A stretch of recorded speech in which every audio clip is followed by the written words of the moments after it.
এই ঘটনাটি আমি কালেক্ট করেছি আমার স্টুডেন্টের বাসা থেকে, যা ঘটেছে 2018 সালে। আমার স্টুডেন্টের নাম নুসরাত। ঘটনাটি ওনার নাম অনামিকা। অনামিকা আপু নুসরাতের কাজিন হন সম্পর্কে। 2 বছর টানা পড়ানোর জন্য নুসরাতের পরিবারের সাথে আমার মোটামুটি ভালোই একটি আন্ডারস্ট্যান্ডিং হয়ে গিয়েছিল। 2020 সালের ফেব্রুয়ারি মাসে নুসরাতের ছোট ভাইয়ের বার্থডে থাকায় তারা আমাকে সেদিন রাতের বেলা তাদের বাসায় ডিনারের দাওয়াত দেয়। আমিও আনন্দের সাথে সেটি গ্রহণ করি। 19 আগস্ট সন্ধ্যা 6টার দিকে নুসরাতের বাসায় যাই। অনামিকা আপুও সেদিন সেখানে ছিলেন। ওদের বাসায় যাবার পর ওরা আমাকে ওদের বাসায় আসা গেস্ট আর কাজিনদের সাথে পরিচয় করিয়ে দেয়। পরিচয় পর্ব শেষে কেক কেটে কিছুক্ষণ গল্প করে সবাই মিলে বসে খাওয়া দাওয়া করেন। নানান বিষয় নিয়ে গল্প করছিলাম আমরা সবাই এবং টিভি দেখছিলাম। টিভিতে তখন একটি হরর ফিল্ম হচ্ছিল।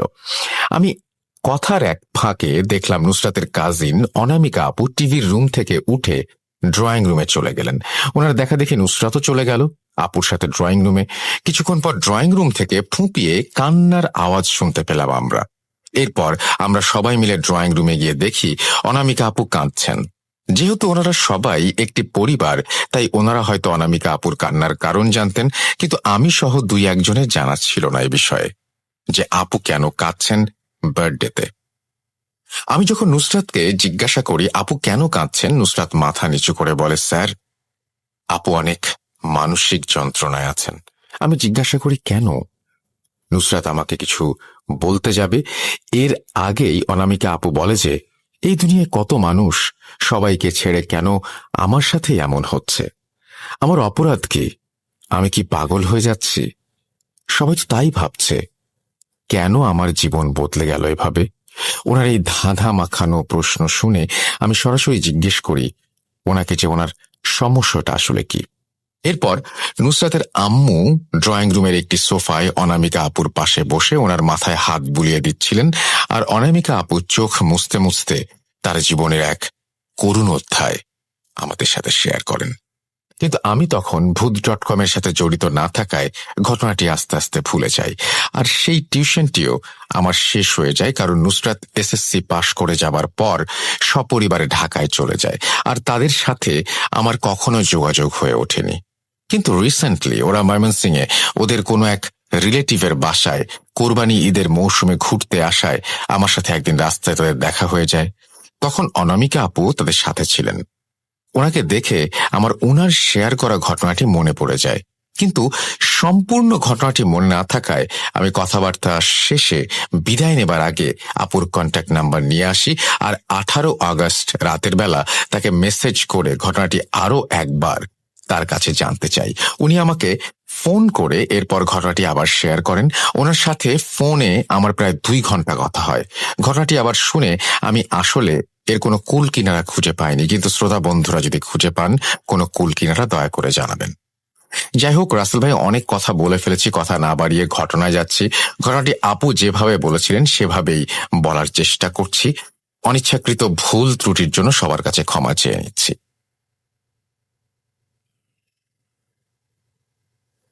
আমি অনামিকা। আমি পেশায় একজন হাই স্কুলের শিক্ষিকা ছিলাম। কেন বললাম? শুনতে থাকুন, জেনে যাবেন। 2015 সালের জানুয়ারি মাসে আমার বিয়ে হয় একজন বিজনেসম্যানের সাথে। অ্যারেঞ্জ ম্যারেজ হলেও আমার হাজবেন্ড আমাকে কখনোই বুঝতে দেননি আমাদের বিয়েটা আসলে লাভ ম্যারেজ ছিল না। আমার হাজবেন্ড আমাকে প্রচন্ড রকমের ভালোবাসেন আর শ্রদ্ধা করেন। ওনার নাম সাদিক। আমার হাজবেন্ডের পরিবারে তার মা, বাবা, ভাই, বোন, ভাবি আর ছোট বোন লিনা। বাবার বিজনেস থাকার পরেও নিজে কিছু করার আকাঙ্ক্ষায় সাদিক নিজেই একটি ইলেকট্রিক ব্যবসা শুরু করে। আমার শ্বশুর শাশুড়ির ব্যবহার আমার প্রতি আমার নিজের মা বাবার মতোই ছিল। ওনারা আমাকে এক মুহূর্তের জন্য বুঝতে দিতেন না আমি ওনাদের ছেলের স্ত্রী।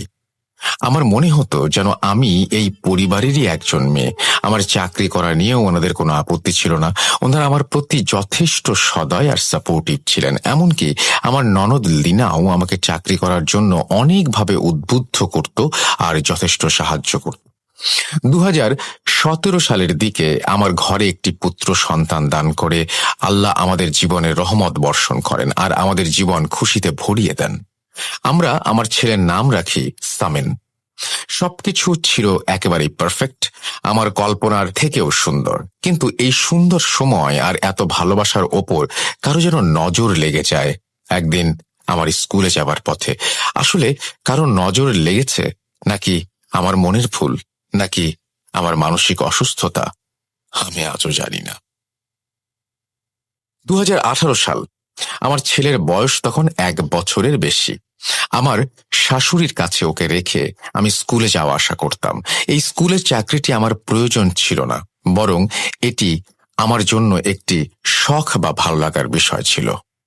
একদিন স্কুলে যাবার পথে রাস্তায় আমার মাথার ওপর কোথা থেকে যেন কি একটা পড়ে যায়। জিনিসটা মাটিতে পড়ে আমার কাছ থেকে 6-7 কদম দূরে চলে যায়। আমি একটু এগিয়ে গিয়ে দেখি বাঁশের তৈরি খুব সুন্দর আর চারপাশে ছোট ছোট আয়না দেয়া একটি বাটি পড়ে আছে আমার সামনে। এটা কোথা থেকে পড়লো ভেবে আমি উপরের দিকে তাকাই, কিন্তু আশেপাশে কোনো বসত বাড়ি দেখতে পাই না। আমার মাথার উপরে গাছপালা ছাড়া আর কিছুই ছিল না। আমি নিচের দিকে তাকিয়ে সেই বাটিটা তুলে হাতে নেই।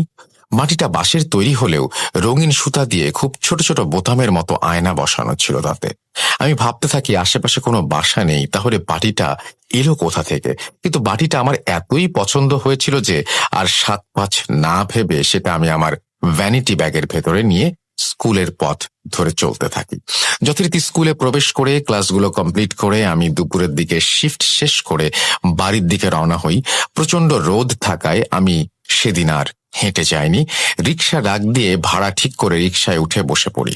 5 থেকে 7 মিনিট পর রিক্সা আমার বাসার সামনে চলে এলে আমি ভাড়া দিতে গিয়ে ভ্যানিটি ব্যাগের চেইন খুলে টাকা বের করতে গিয়ে খেয়াল করলাম সেই বাটিটি আমার ব্যাগে নেই।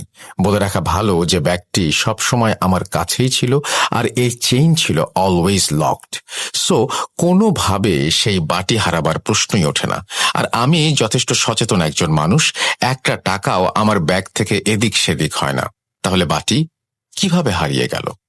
নিজেকে প্রশ্ন করতে করতে আমি বাসায় ফিরে গোসল করতে চলে যাই। মাথার উপরে ঝর্ণাটা ছেড়ে দিয়ে গোসল করছিলাম চোখ বন্ধ করে। চোখ খুলতেই দেখি যে আমার মাথা দিয়ে লাল পানি গড়িয়ে পড়ছে। রক্ত ছিল না সেটা আমি নিশ্চিত, কারণ রক্তের রং এত পাতলা হয় না। আমি এই দেখে আমার মাথায় হাত দিয়ে বোঝার চেষ্টা করি কোথাও কেটেছে কিনা, যেহেতু মাথায় বাটি পড়ে গিয়েছিল। কিন্তু আমি খুঁজে কোনো আঘাতের নিশানা পাই না। আমি ভাবতে লাগলাম এই ঝর্ণার নিচে আমি রোজ গোসল করি, কোনোদিন কিছুই সমস্যা পেলাম না, তবে আজ কি হলো? পানির ট্যাঙ্কের সমস্যা ভেবে বাড়িওয়ালার সাথে ফোনে এই বিষয়ে আমার শ্বশুরকে কথা বলতে বলি। আমার শ্বশুর আমার কথা শুনে আমাকে বলেন, দেখো মা অনামিকা, আমরা সবাই গোসল করেছি আর তোমার বাথরুমটাও দেখে আসলাম, এমন কিচ্ছু নেই। খুব চড়া রোদে বাইরে থেকে এসেছো, তাই হয়তো এমন দেখেছো। ও কিছু না। আমার শ্বশুরের মুখে এই কথা শুনে আমি কোনো কথা না বাড়িয়ে ছেলের কাছে চলে যাই। ছেলের সাথে কিছুক্ষণ খেলা করে ওকে খাইয়ে ঘুম পাড়িয়ে দোলনায় রেখে দেই। এরপর আমি নিজের খাওয়া দাওয়া শেষ করি। বিকেলে সাদিক চলে আসে আর খাওয়া দাওয়া করে বেশ কিছুক্ষণ বিশ্রাম নিয়ে সে আবার বেরিয়ে পড়ে তার ব্যবসার কাজে। এরপর হাতে একটি দইয়ের বাটি নিয়ে রুমে চলে আসি। বাটিটি টেবিলে রেখে আমি আগামীকালের স্কুলের ক্লাস টেস্টের প্রশ্ন করবার জন্য ভ্যানিটি ব্যাগ খুলে যেই কলম বের করতে গেলাম, দেখলাম সেই বাটিটি আমার ব্যাগেই আছে। আশ্চর্য, রিক্সা ভাড়া দেবার সময় ছিল না, আর এখন কিভাবে আসলো? ভাবতে ভাবতে আমি বাটিটি আমার টেবিলের একপাশে রেখে পরীক্ষার প্রশ্ন করতে বসি। আমি প্রশ্ন করতে করতে হঠাৎ তন্দ্রাচ্ছন্ন হয়ে টেবিলেই মাথা রেখে ঘুমিয়ে পড়ি। ঘুমের মাঝে আমি একটি স্বপ্ন দেখতে পাই, যা ছিল কিছুটা এমন। আমি দেখলাম একটি কালো শাড়ি পরা মহিলার অবয়ব, যার মাথার মাঝে খুব বড় করে কুমকুম দেয়া ছিল, আর সে ওই বাঁশের বাটিটা হাতে নিয়ে সেটা আমার দিকে বাড়িয়ে দিয়ে আমাকে বলছে, দে দে, তোর বাচ্চাটা আমাকে দে, কতদিন বাচ্চার ছোঁয়া পাই না, দে দে। এই বলে সে কাঁদতে শুরু করে দেয়। আমি তাকে বলি, কে তুমি? আমার বাচ্চা আমি তোমাকে কেন দেব? সে এবার কাঁদতে কাঁদতে বলে, দে না, একটা বাচ্চা দিলে কি হবে তোর? তোর তো আরো বাচ্চা হবে, একটা আমায় দে না, একটা দে না, দে না আমাকে বাচ্চাটা। এসব বলে সে আমার দিকে কাকুতি মিনতি করতে শুরু করে। আমি এবার তাকে ধমকের সুরে বলি যে আমি তোমাকে আমার বাচ্চা দেব না। এরপর আমি দেখলাম সে তার হাত বাড়িয়ে আমার বাচ্চাটাকে ধরতে যাচ্ছে। এই দেখে আমি চিৎকার দিতে যাব এমন সময় আমার ঘুম ভেঙে যায় এবং আমার ছেলের কান্নার শব্দেই আমার ঘুম ভাঙে। আমি দৌড়ে আমার ছেলের কাছে গিয়ে দেখি আমার ছেলের দোলনার পাশে সেই বাঁশের বাটিটি রাখা। আমি খুব ভয় পেয়ে যাই। এরপর আমি আমার শাশুড়ির ঘরে গিয়ে আজকের সব ঘটনা খুলে বলি আর বাথরুমের ঝর্ণায় আসা লাল পানির কথাও বলি। তখন আমার শাশুড়ির পাশে বসে থাকা আমার ননদ আমাকে যা বলে তা আমি আসলে মানতে পারছিলাম না। সে আমাকে বলে, ভাবি, কি বলছো তুমি? কিসের বাঁশের বাটির কথা বলছো? তুমি তো খাবার শেষ করে কাঁচের বাটিতে করে দই নিয়ে গেলা। এরপর আমি দেখলাম তুমি সেই দই সামিনের মুখের কাছে নিয়ে গেলা। এরপর বাটিটা তুমি সেখানেই রেখে এসেছো। বিশ্বাস না হলে চলো গিয়ে দেখবে। এরপর আমি লীনা আর শাশুড়ি ঘরে এসে দেখি সামিন তার দোলনায় ঘুমাচ্ছে আর ওর পাশে রাখা বাটিটা আসলে একটি কাঁচের বাটি। আমি বিছানায় বসে পড়ি আর আমার শাশুড়ি আমাকে বলেন, দেখো, আজকে অনেক গরম পড়েছে আর এই গরমে তুমি অনেক টায়ার্ড হয়ে গেছো, তাই এমন হচ্ছে। তুমি আজ বিশ্রাম করো, আমি আর লীনা মিলেই আজকে কাজ সামলে নেব। এই বলে আমার ছেলের মাথায় হাত বুলিয়ে ওনারা চলে যান। এরপর আমি আমার ছেলেকে কোলে নিয়ে আমার পাশে রেখে আবার ঘুমিয়ে পড়ি। আমার ঘুম ভাঙে সাদিকের ডাকে। সে কাজ থেকে ফিরে আমাকে ডাকছিল, ভেবে উঠে দেখি 11টা বেজে গেছে। সাদিক আসলে আমাকে ডিনারের জন্য ডাকছিল। আমি উঠে মুখে পানি দিয়ে খাবারের জন্য টেবিলে যাই। সবাই মিলে খেতে খেতে আমরা কথা বলছিলাম। হঠাৎ আমি দেখি আমার খাওয়ার পানির জায়গায় সেই বাঁশের বাটি আর সেখানে মানুষের চামড়া জড়ানো কাঁচা মাংস রাখা। এটা দেখে আমি বাটিতে জোরে একটা ধাক্কা দিয়ে সেটি মেঝেতে ফেলে জোরে চিৎকার দিয়ে খাবার ফেলে চেয়ার থেকে উঠে পড়ি। আমাকে দেখে সবাই হকচকিয়ে যায় এবং জিজ্ঞেস করে আমার কি হয়েছে। আমি তাদেরকে বিষয়টা বললে সবাই আমার দিকে বোকা বোকা চোখে তাকিয়ে বলে, মেঝেতে যা পড়ে আছে সেটি ছিল একটি কাঁচের গ্লাস। আমিও তাকিয়ে দেখি, হ্যাঁ, আসলেই তো, এটা তো একটা কাঁচের গ্লাস। আমি বুঝতে পারছিলাম না এসব আমার মনের কল্পনা নাকি সত্যি এসব আমার সাথে হচ্ছে। আমি সেদিন আর কিছু না খেয়ে রুমে এসে শুয়ে পড়ি। আর আমার শরীর ভালো লাগছিল না, আমার ঘুম দরকার ছিল বলে আমার শাশুড়ি আমার ছেলে সামিনকে আজ তার সাথে রাখবেন বলেন, যেন আমার ঘুমের কোনো সমস্যা না হয়। আমিও তার কথা মেনে যথারীতি বিছানায় শুয়ে ঘুমিয়ে পড়ি। মাঝরাতে আমার প্রচণ্ড পানির পিপাসা পায়। আমি পানি খাওয়ার জন্য উঠতে যাব এমন সময় শুনি আমার চারপাশ থেকে ফিসফিস করে কেউ বলছে, দিয়ে দে, দিয়ে দে, দিয়ে দে, দিয়ে দে, আরে দে না। কি রে, দিবি না? বাচ্চা দিবি না আমায়? দে, দে না, বাচ্চাটা দে না। এইটা শুনে আমি সাদিককে ডাক দিতে যাব এমন সময় আমার গলায় কিছু একটা চাপ অনুভব করি আর এরপর আমার চোখ খুলে যায়। বুঝতে পারছিলাম স্বপ্ন দেখছিলাম এতক্ষণ, কিন্তু চোখ খুলে আমি যা দেখি তা ছিল আরো ভয়ানক। আমি দেখলাম সাদিক আমার গলায় হাত দিয়ে আমার শ্বাস রোধ করার চেষ্টা করছে। আমি জোরে লাফ দিয়ে বিছানা থেকে উঠে পড়তে গেলে মনে হলো পড়ে গেলাম আবার বিছানাতেই। এবার আমি দেখলাম আমার ঘরে লাইট জ্বলে উঠলো আর সাদিক আমাকে খুব রাগী গলায় বলছে, অনামিকা, তুমি কি পাগল হয়ে গেছো? তুমি আমার গলা টিপে ধরেছিলে, এমন ভাবে আমার বুকের উপরে বসে তুমি কেন গলা টিপছিলে? আমার সাথে কোনো সমস্যা থাকলে আমাকে সরাসরি বলো, এভাবে ঘুমের মাঝে নাটক করার দরকার কি? ভাগ্যিস তোমাকে পা দিয়ে ধাক্কা দিয়ে ফেলে দিয়েছিলাম, নইলে তো তুমি গলা টিপে আমাকে আজকে মেরেই ফেলতে। সাদিকের কথা শুনে আমি ভালোই স্নায়বিক আঘাত পাই, কারণ আমি দেখলাম সাদিক আমার গলা টিপছে আর সাদিক বলছে আমি তার গলা টিপছিলাম। কিন্তু সাদিক যে আমাকে ধাক্কা দিয়ে ফেলেছিল, আমি ডান কাত হয়ে পড়েছিলাম। আমি দেখলাম যে হ্যাঁ, আমি আসলে ডান কাত হয়েই পড়ে আছি এখনো। আর লাইটের আলোয় সাদিকের গলায় স্পষ্ট সদ্য আমার দেয়া হাতের টিপের ছাপও দেখতে পেলাম। কিচ্ছু বুঝতে পারছিলাম না আমি। সাদিক সেদিন রাতে আমার সাথে আর ঘুমায়নি। সকাল হলে আমি ঘুম থেকে উঠে গিয়ে দেখি আমার মাথা খুব ব্যথা করছে। আমি ঘুম থেকে অনেক লেট করে উঠেছিলাম, তাই সেদিন আমার স্কুলে যাওয়ার সময় পেরিয়ে গিয়েছিল অলরেডি। ঘুম থেকে উঠে আমি ফ্রেশ হয়ে আমার ছেলে সামিনের কাছে যাই আর ওকে নিয়ে খেলা করতে শুরু করি। কিছুক্ষণ খেলার পর আমি ওকে আমার ননদ লিনার কাছে দিয়ে রান্নার জন্য চলে যাই রান্না করতে। রান্নাঘরে গিয়ে আমি দেখতে পাই লিনা অলরেডি রান্না করছে। আমাকে দেখে সে হাসছিল। আমি কিছুটা অবাক হয়ে ওকে জিজ্ঞেস করি, তুই রান্নাঘরে এলি কিভাবে? তা এত জলদি, সামিন কোথায়? ও আমাকে বলে ও নাকি অনেকক্ষণ ধরেই রান্নাঘরে ছিল। লিনার এই কথা শুনে আমি দৌড়ে আমার ঘরে গিয়ে দেখি আমার শাশুড়ি আর লিনা দুজন মিলে সামিনের সাথে খেলছে। আমি লীনাকে ধমকে সুরে বলি, তুই আবার রান্নাঘর থেকে এখানে এলি কিভাবে? আমার কথা শুনে আমার শাশুড়ি আমার দিকে অবাক হয়ে তাকিয়ে বলেন, লীনা তো অনেকক্ষণ ধরে এখানে, তুমি তো সামিনকে লীনার কাছে দিয়ে রান্নাঘরে গেলে। এই কথা শুনে আমি আমার ছেলেকে লীনার কাছ থেকে আমার কোলে নিয়ে রান্নাঘরে গিয়ে দেখি রান্নাঘর ফাঁকা। আমার পেছন পেছন আমার শাশুড়ি আর লীনা চলে আসে আর আমাকে জিজ্ঞেস করে কি হয়েছে আমার। আমি তখন আমার শাশুড়িকে সবটা খুলে বলি। তখন উনি চেহারায় একটা কালো ছাপ এনে বলেন, আমি বুঝতে পারছি না এমন কেন করছো তুমি কাল থেকে। কাল রাতে তুমি নাকি সাদিকের গলা টিপে ধরেছিলে। কি হয়েছে মা তোমার? ওনার প্রশ্ন শুনে আমি ওনাকে বলতে চেয়েছিলাম যে না মা, আমি নই, সাদিক আমার গলা টিপে ধরেছিল, কিন্তু বলতে পারিনি কথাটা। এরপর আমার শাশুড়ির ঘটনাগুলো আমার শ্বশুরকে জানালো। উনি বলেন আমাকে ভালো ডাক্তার দেখাবেন।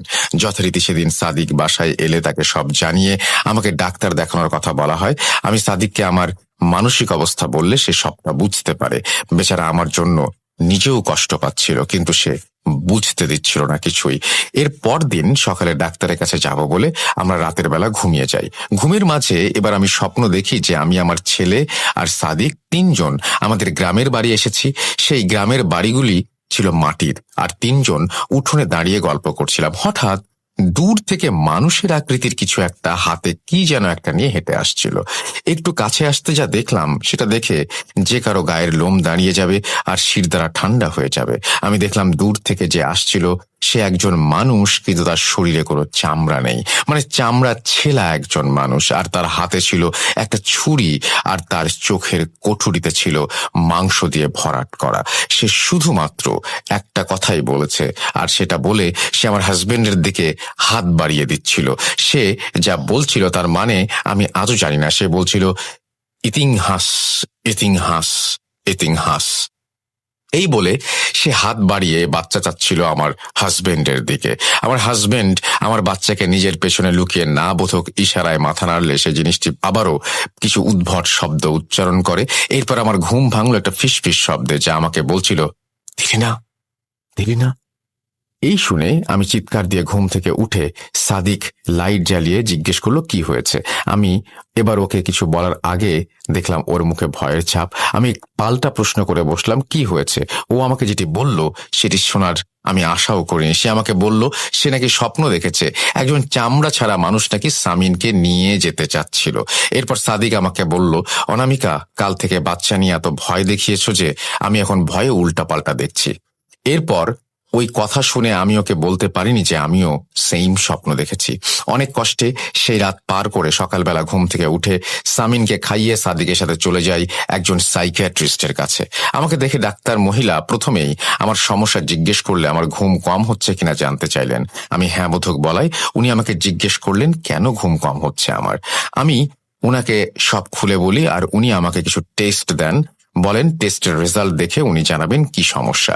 এর পর দিন তেমন কিছু হয়নি। সেদিনের পরে দুপুরে ডাক্তারের কাছে গেলে উনি টেস্ট রেজাল্ট দেখে বলেন টেস্ট মোতাবেক আমি সুস্থ এবং আমার স্ট্রেস লেভেলও কম এবং আমি মানসিকভাবে ফিট। হয়তো প্রথম সন্তান, তাই তাকে হারানোর ভয় থেকে আমি এসব ভাবছিলাম, আর এসব ভাবনাই কল্পনা হয়ে আমার ঘুমে ধরা দিচ্ছিল। এসব বলে উনি আমাকে কিছু মেডিসিন দিয়ে বাড়িতে চলে যেতে বলেন, কিছুদিন বিশ্রামে থাকতে বলেন। সেদিন বাসায় ফেরার পর আমি অনেক বদলে যাই। আমি সারাদিন রাত ঘুমাতাম আর ঘুমাতাম। আমার নিজের ছেলের কোনো খোঁজ থাকতো না। আমি অসুস্থ ভেবে আমার শ্বশুর শাশুড়ি বা বাড়ির কেউ আমাকে কিছু বলেনি। একদিন রাতে ঘুমাবার সময় আমার মনে হয় যে আমার মুখের ওপর কারো গরম নিঃশ্বাস পড়ছে। চোখ খুলে দেখি স্বপ্নে দেখা সেই চামড়া ছাড়ানো মানুষটা আমার মুখের ওপর তার দম ফেলছে। হঠাৎ সে আমার গলা টিপে ধরতেই আমি ঘুমের মাঝে আয়াতুল কুরসি পড়তে শুরু করি। কিছুক্ষণ পর আমার ঘুম ভাঙলো। ঘুম থেকে উঠে আমি দেখলাম আমার সামনে সেই বাঁশের বাটিতে রাখা আমার সব থেকে প্রিয় মুরগির মাংস রান্না করে রাখা। সেই তরকারির সুঘ্রাণে আমি যেন সম্মোহিত হয়ে গিয়েছিলাম। আমি মাংসের বাটি হাতে নিয়ে এক টুকরো মাংস মুখে দিয়ে কামড় দিতেই এক ঝটকা খেয়ে বিছানা থেকে পড়ে যাই আর একটা চিৎকার শুনতে পাই। বিছানায় পড়ে গিয়ে আমার পিঠে ব্যথা পেয়েছিলাম, তাই ব্যথায় গোঙাচ্ছিলাম। এমন সময় আমার ঘরে লাইট জ্বলে ওঠে আর সাদিক আমাকে বিছানায় তুলে ধরে আমার গালে একটা চর বসিয়ে দিয়ে বলে, কি চাও তুমি? আমার পায়ে কামড়াচ্ছিলে কেন? কামড়ে দেখো রক্ত বের করে দিয়েছো, তোমার কি সমস্যা? সাদিকের কথা শুনে আমি সাদিকের পায়ের দিকে তাকিয়ে দেখি আসলেই আমি ওর পায়ে কামড় দিয়ে অনেকটা অংশের মাংস উঠিয়ে ফেলেছিলাম। সাদিক আমার শাশুড়ির ঘরে চলে যায় সবকিছু বলার জন্য আর পায়ে ব্যান্ডেজ করে আনার জন্য। আমি আমার বিছানায় বসে অনবরত কেঁদেই চলেছিলাম। 30-40 মিনিট পরে আমার শ্বশুর শাশুড়ি আর লিনা আমার ঘরে আসে সাদিকের সাথে, আর আমাকে জিজ্ঞেস করে কি হয়েছে, আমি কেন সাদিকের পায়ে কামড় বসিয়েছি। ওনাদের সবকিছু খুলে বললে শ্বশুর তাচ্ছিল্যের স্বরে বলে, তুমি একজন শিক্ষিত মেয়ে হয়ে এসব কি বলছো? মাথা ঠিক আছে তোমার? এই বলে উনি রুম ত্যাগ করেন। আমার শাশুড়ি আমার কাছে আসেন, বসেন। উনি আমাকে বলেন কাল সকালে উনি বাসায় মসজিদের ইমাম সাহেবকে দাওয়াত দেবেন, সব ঠিক হয়ে যাবে, আর আমি যেন চিন্তা না করি। এই বলে উনি রুম থেকে বের হয়ে যান লিনাকে নিয়ে। সেদিন রাতে আমি অনেক ঘুমানোর চেষ্টা করেও ঘুমাতে পারিনি। যথারীতি সকাল হলো। ফজরের নামাজ পড়ে অপেক্ষা করতে লাগলাম কখন আমার শাশুড়ি আসবেন আর কখনই বা হুজুর আসবেন। মন টিকছিল না আমার নিজের রুমে, তাই বারান্দায় গিয়ে বসেছিলাম। বারান্দায় বসে থাকতে থাকতে সারা রাত না ঘুম হবার কারণে চেয়ারে হেলান দিয়ে ঘুমিয়ে পড়লাম। এবার আমি ঘুমে কোনো স্বপ্ন দেখিনি। আমার ঘুম ভাঙলো দুপুরের দিকে আমার শাশুড়ির ডাকে। উনি আমাকে লাঞ্চ করার জন্য খেতে ডাকছিলেন। আমি উঠে ফ্রেশ হয়ে বাথরুমের দিকে চলে গেলাম, মুখে পানির ছিটা দিচ্ছিলাম। এমন সময় কানের কাছে মৃদু ফিসফিসিয়ে কেউ আওয়াজ এলো, ওকে আসতে বারণ কর, ওকে আসতে বারণ কর, কিছুই করতে পারবে না, আমাকে বাচ্চা দে, তোর বাচ্চা আমাকে দে, ও তোর বাচ্চাকে বাঁচাতে পারবে না, কি দিবি না? আমি এবার চিল্লাইনি বা কোনো প্রকার প্যানিকও করিনি। আমি বিষয়টি পাত্তা না দিয়ে তাকে উত্তর দিলাম, জাহান্নামে যাও। এই বলে আমি বাথরুম থেকে বের হয়ে খাবার টেবিলে এসে বসলাম, আর দেখি লিনা কেমন যেন রাগ হয়ে বসে আছে। আমাকে জিজ্ঞেস করলাম, কিরে মহারানী, গাল ফুলিয়ে রাখছিস কেন? ও আমাকে বলল আমি যেন ন্যাকামি না করি ওর সাথে এবং কথা না বলি। কি হয়েছে জিজ্ঞেস করতে যাব, তখনই ও বলে বসে যে খাবার খেতে আসতে দেরি করায় সে আমাকে খুঁজছিল যে আমি কোথায়। খুঁজতে খুঁজতে আমার বাথরুমের দরজা খোলা পেয়ে সে আমাকে খাবারের জন্য ডাকছিল কয়েকবার। আমি নাকি বাথরুমের আয়নার দিকে তাকিয়ে তাকে বলেছি, জাহান্নামে যাও বলে মুখে পানি দিতে থাকি। আমি লিনার কাছ থেকে এসব শুনে নিজেকে কন্ট্রোল করতে পারছিলাম না। আমার নিজের ভাবনা শক্তি আর আমার নিজের সত্তা যেন আমি হারাচ্ছিলাম ধীরে ধীরে। আমি যেন আমার নিজের চোখ কানকেও আর বিশ্বাস করতে পারছিলাম না। আমি লিনাকে সরি বলি আর কিছু বলে কথাটা মজা হিসেবে কাটিয়ে দেই। খাবার খাওয়ার সময় আমার শাশুড়ি আমাকে বলেন যে হুজুর আজ সন্ধ্যায় আসবেন। আমি যেন বোরখা পরে রেডি হয়ে থাকি। এদিকে স্কুল থেকে ফোন আসে যে আমি কেন স্কুল কামাই করছি, আমি অসুস্থ বলে আমার কয়েকদিনের জন্য স্কুল থেকে ছুটি নিয়ে নেই। সেদিন সন্ধ্যায় হুজুর আমাদের বাসায় আসেন। ওনাকে আমাদের ড্রয়িং রুমে বসানো হয়। উনি কিছুক্ষণ সম্পূর্ণ বাসা পরীক্ষা করে ড্রয়িং রুমের ফাঁকা জায়গায় মেঝেতে বসে আমাকে নিয়ে আসতে বলেন। আমার শাশুড়ি আমাকে ডাক দিয়ে হুজুরের কাছে আসতে বলেন। আমি আসার পরে হুজুর আমাকে দেখে আমার সমস্যা জানতে চান। আমি শুরু থেকে সবকিছু বলি। আমার শাশুড়ি যতটুকু দেখেছেন খুলে বলার পর হুজুর আমাকে মেঝেতে বসতে বললেন আর আমার চারপাশে একটা বৃত্ত এঁকে দিয়ে রসুন পোড়া সরিষার তেল দিলেন। উনি সব লাইট অফ করে চোখ বন্ধ করে দোয়া আয়াত পড়তে শুরু করলেন। আমার শাশুড়ি উঠে গিয়ে সব লাইট অফ করে দিলেন। 5 থেকে 7 মিনিট পর হুজুর লাইট অন করতে বলেন, আর লাইট অন করলে হুজুর আমার বাপ হাতের কনিষ্ঠ আঙুল চেপে ধরলেন। আমার নাকের সামনে সরিষার তেল ডোবানো কাপড়ে আগুন ধরিয়ে দিলেন এবং কিছুক্ষণ পর বলতে লাগলেন, এই মেয়ের ওপরে কোনো জিনের আসর নেই, ও একেবারে সুস্থ, এই বাসায় কোনো সমস্যা নেই। এরপর আমি ওনাকে প্রশ্ন করলাম যে তাহলে আমি স্বপ্ন দেখি আর আওয়াজ শুনি সব কি? উনি আমাকে বললেন এসব কিছু আমার মনের ভুল ছাড়া আর কিছুই না। তখন ওনাকে আমি বলি যে যেদিন আমি আমার সেই চামড়া ছাড়া লোকটিকে স্বপ্ন দেখলাম সেদিন আমার হাজবেন্ডও সেই একই স্বপ্ন দেখেছে এবং তাকেই স্বপ্ন দেখেছে। তখন উনি বললেন এর মানে উনি বলতে পারবেন না, উনি শুধু এতটুকু জানেন যে আমার কোনো সমস্যা নেই, সবটাই আমার মনের ভুল। এরপর হুজুর চলে গেলে আমি আমার মা বাবাকে ফোন করে বিষয়টা জানাই। ওনারা আমাকে বলেন যে ওনাদের পরিচিত এক হুজুর আছেন, উনি বর্তমানে ইন্ডিয়াতে আছেন, কিছুদিন পর আসলে আমাকে ওনার কাছে নিয়ে যাবেন। এরপর আস্তে আস্তে দিন কাটে আর সমস্যা বাড়তে থাকে। একদিন রাতের বেলা আমি ঘুমাচ্ছিলাম, সকালে ঘুম থেকে উঠে দেখি আমার ননদের রুমে আমি।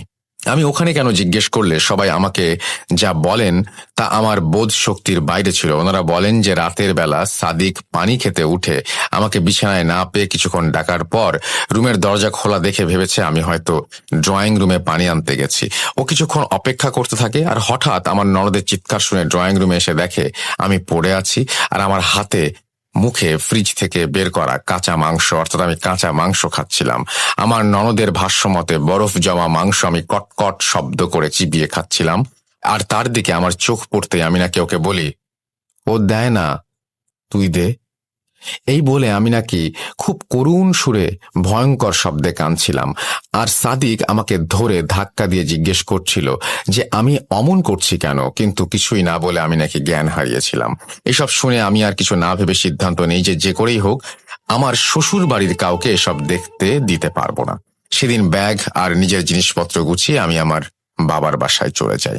আমার বাবার বাড়ি গিয়ে আমি সব ঘটনা তাদেরকে জানাই, এও জানাই যে এবার যা হবে এখানেই হবে। বলে রাখা ভালো, আমি আমার দুধের সন্তানটাকেও শ্বশুর বাড়ি রেখে এসেছিলাম, কারণ আমি যে সকল কর্মকাণ্ড করছিলাম সেগুলোর মাঝে আমি আমার হাজবেন্ডের ক্ষতি করেছি, তাই কোনোদিন যদি আমার বাচ্চার কোনো ক্ষতি করে বসি এই ভেবে ওকে নিয়ে আসেনি।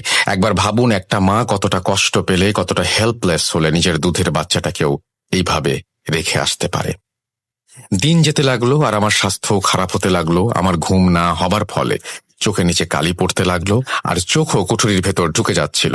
আমি কিছুই খেতে পারতাম না। খেলে মানুষের চামড়া ছাড়ানো হাত পা বা অন্যান্য অংশ সেই বাঁশের বাটির ভেতর দেখতে পেতাম।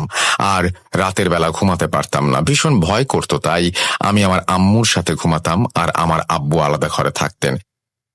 একদিন আমি রাতের বেলা আম্মুর কোলে মাথা রেখে ঘুমিয়ে গেছিলাম। হঠাৎ বাথরুমে যাবার প্রয়োজন হলে আমি উঠে বাথরুমের দিকে গিয়ে দেখি বাথরুমের দরজা ভেতর থেকে লাগানো। আমি নক করতে আম্মু ভেতর থেকে বলে উঠলেন যে মশা মারার ফলে তার হাতে রক্ত লেগেছে আর সেটা ধুতেই উনি বাথরুমে এসেছেন। আমি অবাক হয়ে যাই, ভাবতে থাকি এই মাত্র না আমি আম্মুর কোল থেকে উঠে আসলাম, আম্মু কিভাবে বাথরুমে এলেন? এই ভেবে আমি রুমে গিয়ে দেখি আম্মু বিছানায় বসে আছেন আর আমাকে দেখে বলছেন, কিরে বাথরুমে গিয়েছিলি, আয় শো, ঘুম পাড়িয়ে দিই তোকে। আমি কান্না করে দিলাম আর আম্মুকে বললাম বাথরুম থেকে আম্মুই আমার সাথে কথা বলেছেন।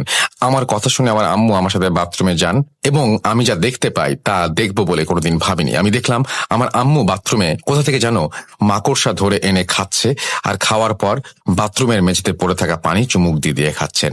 এটা দেখে আমি অজ্ঞান হয়ে যাই। জ্ঞান ফেরার পরে আমি নিজেকে আমার ঘরে আবিষ্কার করি এবং দেখি আমার মা বাবা আমার পাশে বসে আছেন। আমি আম্মুকে জিজ্ঞেস করি উনি রাতে বাথরুমে মাকড়সা খাচ্ছিলেন কেন আর মেঝেতে পানি বা কেন খাচ্ছিলেন।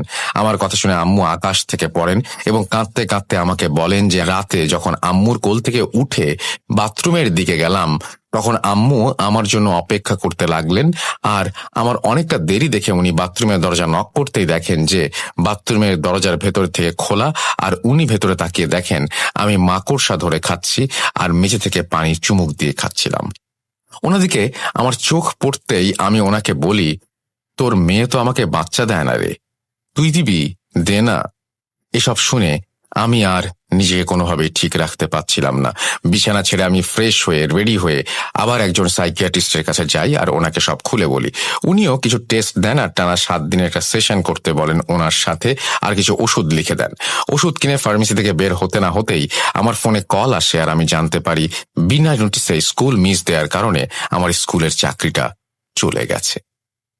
খুব মনের যন্ত্রণায় বাসায় ফিরে আম্মুকে জড়িয়ে ধরে আমি বাচ্চাদের মতো কাঁদতে থাকি আর আম্মুকে বলি আমার চাকরিটা আর নেই। এদিকে আমার সমস্যা আসলে কি সেটা জানার জন্য আমি নিজেও মরিয়া হয়ে উঠেছিলাম। তাই 7 দিন ডাক্তারের সাথে সেশন করার পর সব রিপোর্ট দেখে ডাক্তার আমাকে বললেন আমি সুস্থ, কিন্তু শুধু একটু ডিপ্রেশন আর স্ট্রেসে আছি। এছাড়া আমার মানসিক অবস্থা ভালো ছিল। আমি ভাবলাম এখনকার সময়ের ডিপ্রেশন আর স্ট্রেস এর কারণ তো আমি জানি, আর এও ভাবতে লাগলাম যে মেডিকেলের ভাষায় আমার কোনো অসুখ নেই, আর যেখানে অসুখ নেই সেখানে অসুখের কোনো ট্রিটমেন্ট থাকবে কিভাবে? তার মানে মেডিকেলের ভাষায় আমার কোনো ট্রিটমেন্ট নেই। তাই মেডিকেলের ওয়েতে নিজের ট্রিটমেন্ট করার চিন্তা সম্পূর্ণরূপে আমি বাদ দেই আর আব্বুকে একদিন জিজ্ঞেস করি সেই হুজুর ইন্ডিয়া থেকে কবে আসবেন। আমার বাবা জানায় কিছুদিনের মাঝে ওনার আসার কথা। 2-3 দিন কেটে যায়। আমার প্রতি রাতে কোনো না কোনো সমস্যা হতেই থাকে, সেগুলো আমি সংক্ষেপে বলছি। ডাক্তার দেখিয়ে ফেরার রাতে আমি স্বপ্নে দেখি যে একটা সেই কালো শাড়ি পরা মহিলা আমার দিকে তাকিয়ে কাঁদছে এবং আমার কাছে বাচ্চা চাইছে, এবং সে ক্রমাগত চাচ্ছিল, এবং আমি তাকে না করলে সে আমার হাতে কামড় বসিয়ে দেয়, এবং আমি চিৎকার করে উঠে আম্মুকে জড়িয়ে ধরি, আর আম্মু আমার দিকে তাকিয়ে কেমন যেন অন্যরকম কণ্ঠে বলেন, কি হয়েছে সোনামণি আমার, বাচ্চা দিবি না? এই কথা শুনে আমি আম্মুর দিকে তাকালে উনি আমার হাতে জোরে একটা কামড় বসিয়ে দেন, আর আমি ওনাকে ধাক্কা দিয়ে মেঝেতে ফেলে দেই। আমার আম্মু চিৎকার করে উঠলে আমার আব্বু এসে দেখেন আমি নিজের হাত কামড়াচ্ছি আর পা দিয়ে আম্মুকে মেঝের সাথে লাগিয়ে চাপ দিয়ে ধরেছি। আসলে আম্মু নয়, আমি আমার হাত কামড়ে রক্তাক্ত করেছিলাম। আমার আব্বু আমাকে সজোরে একটা চড় দিলে আমার হুঁশ ফেরে এবং আম্মুকে বিছানায় তুলে নেই আমরা। আর আমার জন্য আমার আম্মুর কোমরের হাড়ে চিড় ধরে যায় সেদিন থেকে। নিজেকে বড় অপরাধী লাগছিল। এরপর একা একা রুমে থাকতে শুরু করলাম। রাতের বেলা দড়ি দিয়ে নিজের খাট পালঙ্কের সাথে বেঁধে রাখতাম, যেন বাসার কোনো কারো ক্ষতি করতে না পারি। যতক্ষণ ভালো থাকতাম নিজে ছেলের কথা ভাবতাম, আর একটু পর পর শাশুড়িকে ফোন করে ছেলের খোঁজ নিতাম। কিছুদিন পর সেই হুজুর ইন্ডিয়া থেকে ফেরত এলে ওনার কাছে আব্বু আমাকে নিয়ে যায় এবং সব ঘটনা খুলে বলেন। কিন্তু এর আগেও আমাকে যে হুজুরের কাছে নেওয়া হয়েছে সেটা জানাননি এবারের হুজুরকে উনি। সব শুনে হুজুর এশার নামাজের পর আসবেন বলে জানান। যথারীতি এশার নামাজের পর হুজুর আমাদের বাসায় আসেন, আর শুরুতেই আমার সাথে কথা বলবেন বলে জানান। আমার আব্বু আমাকে ডাক দেন, আর আমি হুজুরের সামনে এসে ওনাকে শুরু থেকে শেষ পর্যন্ত সবকিছু জানালে হুজুর একটা কাগজে আমার নাম লিখে কিছু একটা পড়ে ফু দেন, আর আমাকে একটা আয়াত শিখিয়ে দেন, আর বলেন আমি যেন সেটা পড়ে ওই কাগজে ফু দেই। ওনার কথা মতো আমি কাজ করলাম, আর হুজুর আমার আব্বুকে বললেন একটু পর আমাদের দরজায় নক হবে, আর আমার আব্বু দরজা খুলে দরজার সামনে যাকে দেখবেন তাকে যেন সালাম দেই এবং এই কাগজটা দিয়ে জিজ্ঞেস করি যে কাগজে যার নাম লেখা সেই মানুষের সমস্যা কোথায়। হুজুরের কথা শেষ হতে না হতেই দরজায় কড়া আওয়াজ আসলো, আর আমার আব্বু দরজা খুলে দেখলো সাদা জোব্বা পরা খুব সুদর্শন একজন ভদ্রলোক দাঁড়িয়ে আছেন। আমার আব্বু ওনাকে সালাম দেন এবং ওই ভদ্রলোক সালামের উত্তর গ্রহণ করলে ওনাকে আব্বু কাগজটা দিয়ে জিজ্ঞেস করলেন কাগজে লেখা মানুষের, অর্থাৎ যে নামটি লেখা আছে তার সমস্যাটা কি। উনি আমার আব্বুর কাছে 2 মিনিট সময় চাইলেন, আর কিছুক্ষণ চুপ থেকে বললেন কাগজে যার নাম লেখা উনি আপনার মেয়ে। আপনার মেয়ের কোনো সমস্যা নেই, সে সুস্থ, কিন্তু আমাকে আপনারা সঠিক প্রশ্ন করেন, সমস্যা অন্য জায়গায়। আপনার মেয়েকে আগামী 1 বছর দেখে রাখবেন। এই সামনের 1 বছর ওর জন্য অনেক জরুরি আর ক্ষতিকর। 1 বছর আমাকে ডাকবেন আর সঠিক প্রশ্ন আর সঠিক মানুষের কথা জিজ্ঞেস করবেন, তাহলে সমাধান দিতে পারবো। এই কথা বলে উনি আমার আব্বুকে সালাম দিয়ে চলে যান। আমার আব্বু ফিরে এসে হুজুরকে জানান যে ভদ্রলোক কি বলেছেন এবং কি হয়েছে সেখানে। আব্বুর কথা শুনে হুজুর বলেন তাহলে উনি বিষয়টা দেখবেন, আর 1 বছর খুব সাবধানে পার করতে বললেন আমাদের। আমার হুজুর এও বললেন যে যেহেতু আমার মেয়ে অর্থাৎ আমার কোনো সমস্যা নেই, সেহেতু আমাকে নিয়ে কিছু করারও নেই, কারণ যেখানে কোনো সমস্যা নেই সেখানে সমাধান থাকার প্রশ্নই ওঠে না। এসব বলে হুজুর চলে যান। হুজুরের কথা শুনে আমরা একেবারে হতাশ হয়ে যাই। বিজ্ঞানের মতে, মেডিকেলের ভাষায় আমার কোনো সমস্যা নেই, ধর্মীয় ভাবেও আমার কোনো সমস্যা নেই। তাহলে যার সমস্যা নেই সে কেন ফ্রিজ থেকে কাঁচা মাংস বের করে খাবে, কেনই বা মাকড়সা আর বাথরুমের মেঝের পানি খাবে, কেনই বা সে নিজের মায়ের ক্ষতি করবে, আর কেনই বা সে হাজবেন্ডের পায়ে কামড় বসিয়ে মাংস খুলে নেবে। আবার প্রশ্ন একটাই যে সুস্থ মস্তিষ্কে কি কেউ এসব করতে পারে? এর 3 দিন পর হুজুর আমার আব্বুকে ফোন দিয়ে বলেন যে সমস্যাটা এখনো বোঝা যায়নি, কিন্তু উনি আমাদের একটা কাজ করার কথা বলেন যা কিনা তার কাছে জিনদের মাধ্যমে করার আদেশ পেয়েছেন। উনি আরো আমরা যেন সেই কাজটি করে দেখি। আমার আব্বু জিজ্ঞেস করলেন যে কি কাজ। হুজুর তখন আমাদের বললেন যেন আমরা বাসায় আগামী শুক্রবার বাদ জুম্মা একটি বড় মিলাদ পড়াই আর কোরআন শরীফ খতম দেই। এরপর আব্বু হুজুরের কথা মতো শুক্রবার বাদ জুম্মা মিলাদ পড়িয়ে গরিব মানুষদের খাওয়ান আর কোরআন খতম দেন। মিলাদ শেষ হওয়ার পর আশ্চর্যজনকভাবে আমার সাথে ওই ধরনের কোনো ইনসিডেন্টস আর হয়নি কয়েকদিন। কোনো সমস্যা না হয় আমরা খুব খুশি হই, আর এরপর আরো 7 দিন দেখি যে আমার কিছু হয় না। পরের 7 দিনও কোনো সমস্যা হয় না, ফলে আমি শ্বশুর বাড়ি ফিরে যাই। আমার ছেলে আমার স্বামীকে নিয়ে সংসার করতে থাকে। যেহেতু চাকরি নেই তাই গৃহিণী হয়েই বাসার কাজ করতাম। সমস্যা না হবার ফলে আমি সামিনকে নিয়েই ঘুমোতে গেলাম, কিন্তু এই সমাধান যে বেশি দিনের ছিল না তা বুঝতে পারিনি। আমরা কেন? কেউ বুঝবে না। তবে হাজার কষ্টের পরে একটু খুশি আসলে সেটাও ভয় লাগে যে খুশিটা বেশি দিন থাকবে কিনা। এক রাতে আমার হাজবেন্ড ঘুম থেকে উঠে দেখে যে আমি আর বিছানায় নেই, আমি আর আমার ছেলে বিছানায় নেই। উনি আমাদের সারা বাসা খুঁজতে থাকেন, আর হঠাৎ রান্নাঘর থেকে টুং টাং আওয়াজ আর আমার ছেলের কান্না শুনে আমার হাজবেন্ড রান্নাঘরে এসে দেখেন আমি গ্যাসের চুলা জ্বালিয়ে আমার ছেলের গায়ে তেল মাখাচ্ছি। এটা দেখে আমার হাজবেন্ড জোরে চিৎকার দেয় আর আমার হাত থেকে ছেলেকে জোর করে কেড়ে নেন। এদিকে সাদিকের চিৎকারে বাসার সবাই চলে আসে। সবাই দেখে আমি কাঁদছি আর বলছি, দেনা বাচ্চাটা, কতদিন বাচ্চার স্পর্শ পাই না, দেনা বাচ্চাটা, দেনা। এই কথা বলে আমি জ্ঞান হারাই। আমি জ্ঞান ফিরে দেখি আমি বিছানায় শুয়ে আর আমার বাবা আমার পাশে বসা, সাথে আমার শ্বশুর শাশুড়িও বসা। আমার মা আসেননি, কারণ আমার জন্য উনি শয্যাশায়ী ছিলেন। আজকের ঘটনা শুনে আমার আব্বুও ওনাদের বাসায় থাকা অবস্থায় সব ঘটনা খুলে বলেন যে আমাকে ডাক্তার ও হুজুর সব দেখানো হয়েছে, কিন্তু সবাই বলেছে আমার কোনো সমস্যা নেই। এই কথা শুনে সাদিক আমার ওপর রেগে যায় এবং বলে আমি যেন বাসা থেকে চলে যাই। এরপর আমার বাবার সাথে আমি চলে আসি। ছেলেকে নেয়ার সাহস করিনি, কারণ ওনারা আমাকে যে ঘটনা বলেছেন যে কাল রাতে আমি কি করেছি, এরপর ছেলেকে নেয়ার সাহস আমার আর হয়নি। এর কিছুদিন পর আমার হাজবেন্ড আমাকে ডিভোর্স দেওয়ার সিদ্ধান্ত নেয়। আমাকে এও বলে আমি যেন আমার বাচ্চার কাস্টাডি আশাও না করি। ওনার কথা শুনে আমি কেঁদেছিলাম খুব, কিন্তু ওনার কথাগুলো ভুল নয়। আসলে আমি কিসের ভিত্তিতে আমার বাচ্চার কাস্টাডি আশা করব? আমার সাথে থাকলে ও মারাও যেতে পারে আমার হাতে, মানে ও আমার কাছে সেফ না। এসব ভেবে বুকে পাথর রেখে আমি আজও চলছি। এরপর অনেকের কাছে গিয়েছি, হুজুর, কবিরাজ, ডাক্তার, সাইকিয়াট্রিস্ট, কেউ কিছু বলতে পারেনি। আমার ডিভোর্স হয়ে যাচ্ছে আর আমার বাচ্চাটাকে আমি হারিয়ে ফেলছি। আমার মা আমার জন্য অসুস্থ। আমি আজও এসব সমস্যার সমাধান খুঁজে বেড়াচ্ছি।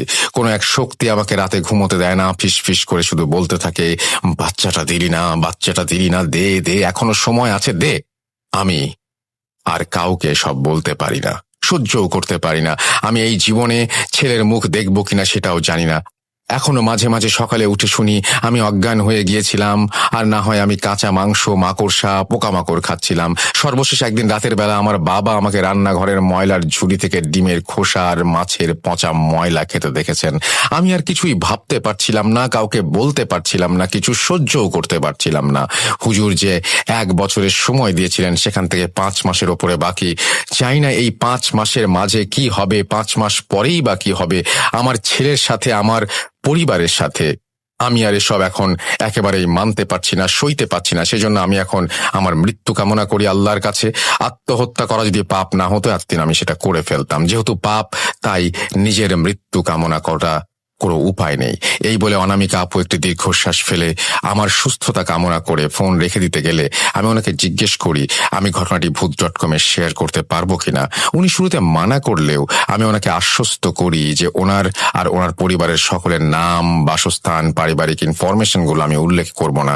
আমার এই কথা শুনে উনি আমাকে ঘটনাটি শেয়ার করার অনুমতি দেন, আর সবার কাছে দোয়া চেয়ে উনি ফোনটি কেটে দেন। ফোন কেটে আমি ভাবতে থাকি যে আসলেই কোনো ভৌতিক সমস্যা এটি নাকি মানসিক সমস্যা। ভাবতে ভাবতে এও ভাবি যে ভৌতিক বা মানসিক যাই হোক না কেন সমস্যা, কোনোটাই তো প্রমাণ হয়নি, তাহলে ওনার সাথে হচ্ছেটা কি? ভাবতে ভাবতে আমি নিজেই স্নায়বিক চাপে পড়ে যাই। এরপর আমি আর কিছুই ভাবতে পারিনি। ভাবনা শক্তির বাইরের জিনিস মানুষ এখনো ভাবতে পারে না, তাই হয়তো আমি ভাবতে পারিনি। আর আমার লিসনারদের কাছে একটা প্রশ্ন রেখেই আজকে আমি বিদায় নিতে চাই। প্রশ্নটা হচ্ছে, ওনার সাথে যা ঘটে চলেছে আসলে সেটা কি? কোনো মানসিক সমস্যা নাকি কোনো অপ্রাকৃত কিছু? কেউ জানলে অবশ্যই জানাবেন। সবাইকে ধন্যবাদ এত সময় নিয়ে এত বড় ঘটনাটি ধৈর্য সহকারে শোনার জন্য। আর ধন্যবাদ রাসেল ভাই কষ্ট করে ঘটনাটি পড়ার জন্য। কতটুকু ভয়ের ছিল ঘটনাটি জানি না, তবে আনকমন লাগায় শেয়ার করলাম। সকলের কাছে আমার একটাই অনুরোধ যে আমার লেখার অনিচ্ছাকৃত ভুল ত্রুটিগুলো ক্ষমা সুন্দর দৃষ্টিতে দেখবেন। সকলের সুস্থতা কামনা করে আমি সাবিত ময়মনসিং থেকে বিদায় নিচ্ছি। আসসালামু আলাইকুম। এরপরে তিনি তার ফোন নাম্বার শেয়ার করছেন। একটা বিউটিফুল স্টোরি, এবং আশা করছি এই স্টোরিটা আপনাদেরও ভালো লেগেছে। যদি ভালো লাগে তাহলে আমিও খুব খুশি হব। আশা করছি যে আপনারাও এরকম ঘটনা পাঠাবেন। আমরা প্রচুর অডিও ক্লিপ চাই, প্রচুর ঘটনা চাই। স্পেশালি আমরা আবারও অডিও ক্লিপ আরো বেশি বেশি করে আহ্বান করছি আপনাদের কাছে সামনে, যেহেতু এই মুহূর্তে আমাদের একটা প্রোগ্রাম রয়েছে, সেটি হচ্ছে হ্যালোইন, এবং হ্যালোইন সম্পর্কে আপনারা সবাই জানেন। হ্যালোইন স্পেশাল একটা এপিসোড করতে চাই এবং সেই সাথে আপনাদের ইমেইলও চাই। দুটোই চাই আমি অনেক বেশি বেশি, যাতে একটা চমৎকার হ্যালোইনের শো করতে পারি। আপনারা বেশি বেশি করে ঘটনা পাঠান। আমাদের অ্যাড্রেস হচ্ছে russell.booth.com@gmail.com। আপনাদের ঘটনার অপেক্ষায় থাকলাম। চলে যাচ্ছি পরের স্টোরিতে।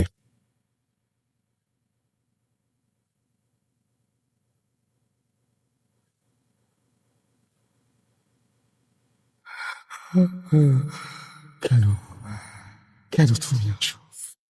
আমি শুধু তোমার সাথেই থাকতে চাই। তুমি তুমি চলে যাও, চলে যাও, প্লিজ চলে যাও, চলে যাও। .com with Russell।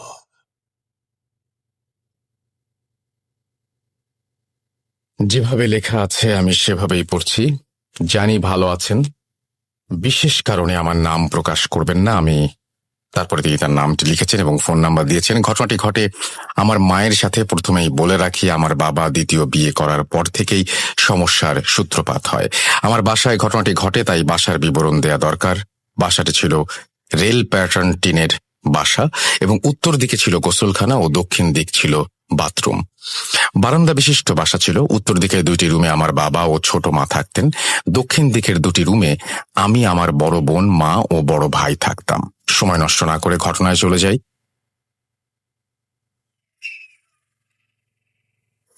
ছোট মা আমাদের সহ্য করতে পারত না, প্রায় সব সময় বলতো, তোরা তো 2 দিনের মেহমান। আমি এই কথার ভিত্তিতে আমার মায়ের সাথে অনেকবার ঝগড়াও করেছি। আমার বাবা যতদিন যায় কেমন যেন পরিবর্তিত হতে থাকে। আমাদের প্রতি মায়া মমতা দিন দিন কমে যায়। আমার ছোট মায়ের 2 রুমে আমাদের কাউকে কখনো ঢুকতে দিত না। কেন সেটা আমি জানি না। একদিন শুক্রবার সন্ধ্যার পর আমার বাবা তখন বাসায় ছিল না। ছোট মায়ের রুম থেকে কাগজ পোড়ার গন্ধ আসছে। আমাকে আমার মা বলল, দেখতো ওই রুমে আগুন লাগলো কিনা। যে দেমাগ রুমে ঢুকতেই দেয় না। আমি দেখার জন্য রুমের সামনে গেলাম। রুমে গিয়ে দেখি যে দরজা লাগানো, আর গন্ধে কেমন যেন একটা অদ্ভুত অনুভব হচ্ছে। আমি দরজার ছোট ফুটো দিয়ে দেখি ছোট মা চুলগুলো ছড়িয়ে মেঝেতে পাটি পেতে বসে নিচু হয়ে কি যেন বিড়বিড় করছে। অতটা স্পষ্ট দেখাও যাচ্ছে না। আমি আমার বোনকে গিয়ে বিষয়টা খুলে বললাম। আমার বড় বোন আমি ছোট মায়ের রুমে উত্তর দিকে জানালায় ফুটো দিয়ে দেখতে লাগলাম। ফুটোতে চোখ দিয়ে যা দেখলাম, ছোট মা নিজের হাতে ছুরি দিয়ে কেটে একটি লাল কাগজের উপরে ফেলছে। এরপর ছোট মা মাথা উঁচু করে ওপরে তাকিয়ে নিচে কাগজে কি যেন লিখছে। 4 থেকে 5 মিনিট পর ছোট মা একটি কাপড়ে কাগজটা মুড়িয়ে নিল। রুমে ডিম লাইট জ্বালানো ছিল আর জানালার ফাঁকটা ছিল, তাই সবকিছু স্পষ্ট দেখা যাচ্ছিল। এরপর ছোট মা কাপড়টি একটি লাঠির মতো করে পেঁচিয়ে বোতল থেকে তেল বা পানি পড়া জাতীয় কিছু একটা ঢেলে কাপড়ে পেঁচানো লম্বা লাঠির ওপর ভিজিয়ে নিল। এরপর গ্যাস লাইট দিয়ে আগুন জ্বালিয়ে দিল। কি অদ্ভুত কাজকর্ম! ইতোমধ্যে আমার মা জোরে চিৎকার করে উঠল। আমি আমার বড় বোন দৌড়ে রুমে গিয়ে দেখি, যেটা একজন সন্তানের পক্ষে খুবই কষ্টকর ছিল। আমার মা বিছানার চাদর পেঁচিয়ে এমন ভাবে ছটফট করছে যেন একটি মুরগিকে জবাই করে ছেড়ে দেওয়া হয়েছে, সে ছটফট করছে। আমার বোন আমাকে বলল, ভাইয়াকে ডেকে নিয়ে আয়, ওই আনোয়ারের দোকানে আছে হয়তো। আমি আমার সবটুকু শক্তি দিয়ে দৌড়ে আনোয়ারের দোকানে গেলাম, দেখি ভাইয়াকে পাওয়া যায় কিনা। আমি ভাইয়াকে পেয়ে ভাইয়াকে বলি, ভাইয়া মা। ভাইয়া বলল, চল চল চল বাসায় চল। বাসায় গিয়ে দেখি আমার বোন দরজার সামনে পড়ে আছে, মাথা দিয়ে রক্ত বের হচ্ছে। মায়ের গায়ে পেঁচানো চাদরটি খোলা মাটিতে পড়ে আছে। আমার মা রুমে নেই। ভাইয়া বলল, এ কি অবস্থা, মা কোথায়? আমি বললাম, মা তো বিছানাতেই ছিল ভাইয়া। ভাইয়া তাড়াতাড়ি করে আপাকে বিছানায় শুইয়ে দিয়ে আমাকে বলল পাশের রুম থেকে ছেঁড়া কাপড় নিয়ে আসতে। আমি ছেঁড়া কাপড় এনে ভাইয়াকে দিলাম। আপার মাথা বেঁধে দিল এবং বলল, তুই আপার পাশে বসে থাক, আমি মাকে খুঁজে নিয়ে আসি। আমি বললাম, ভাইয়া আমিও যাব, আমার খুব ভয় করছে। ভাইয়া নিরুপায় হয়ে পাশের রুমে ছোট মাকে ডাকতে যায়। ছোট মাকে 5-7 বার ডাকার পর ছোট মা উত্তর দেয়, আমার জ্বর আসছে, আমি এখন বাহির হব না। ভাইয়া রাগ হয়ে বলে, বাহির হতে হবে না, থাক। ভাইয়া বাসার পেছনে কল পাড়ে বাথরুমে মাকে খুঁজতে থাকে, কোথাও নেই। পাশের বাড়ির ময়নাকে ডেকে ভাইয়া আপার কাছে বসিয়ে রাখে। আমাকে নিয়ে বের হলো মাকে খুঁজতে।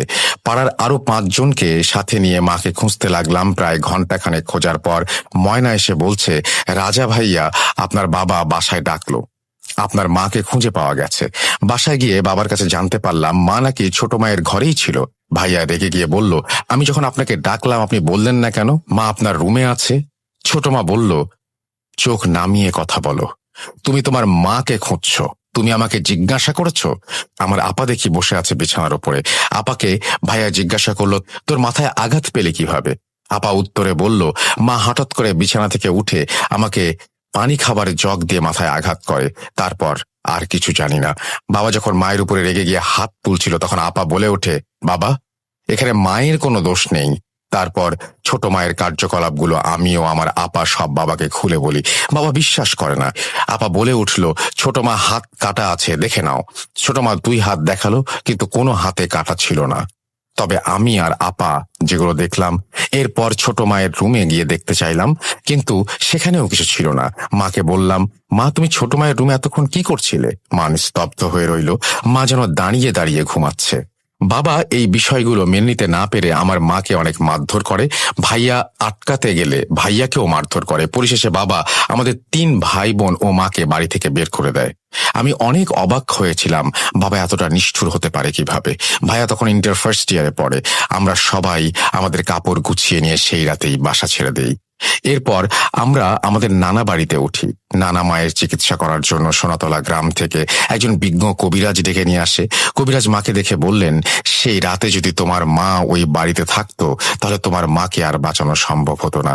মাকে নাকি ভয়ঙ্কর রকমের কালো জাদু করা হয়েছে। দীর্ঘ 2 মাস পর মা সম্পূর্ণ সুস্থ হয়। এরপর ভয়ঙ্করভাবে আমাদের সাথে ঘটনা ঘটে।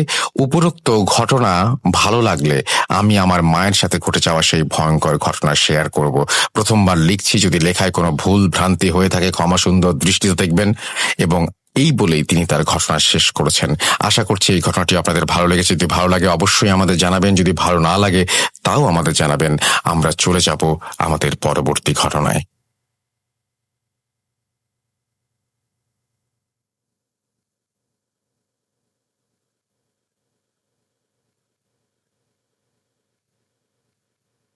Spirit, be here with me. কে কে তুমি? Boot.com. The fear returns with Russell.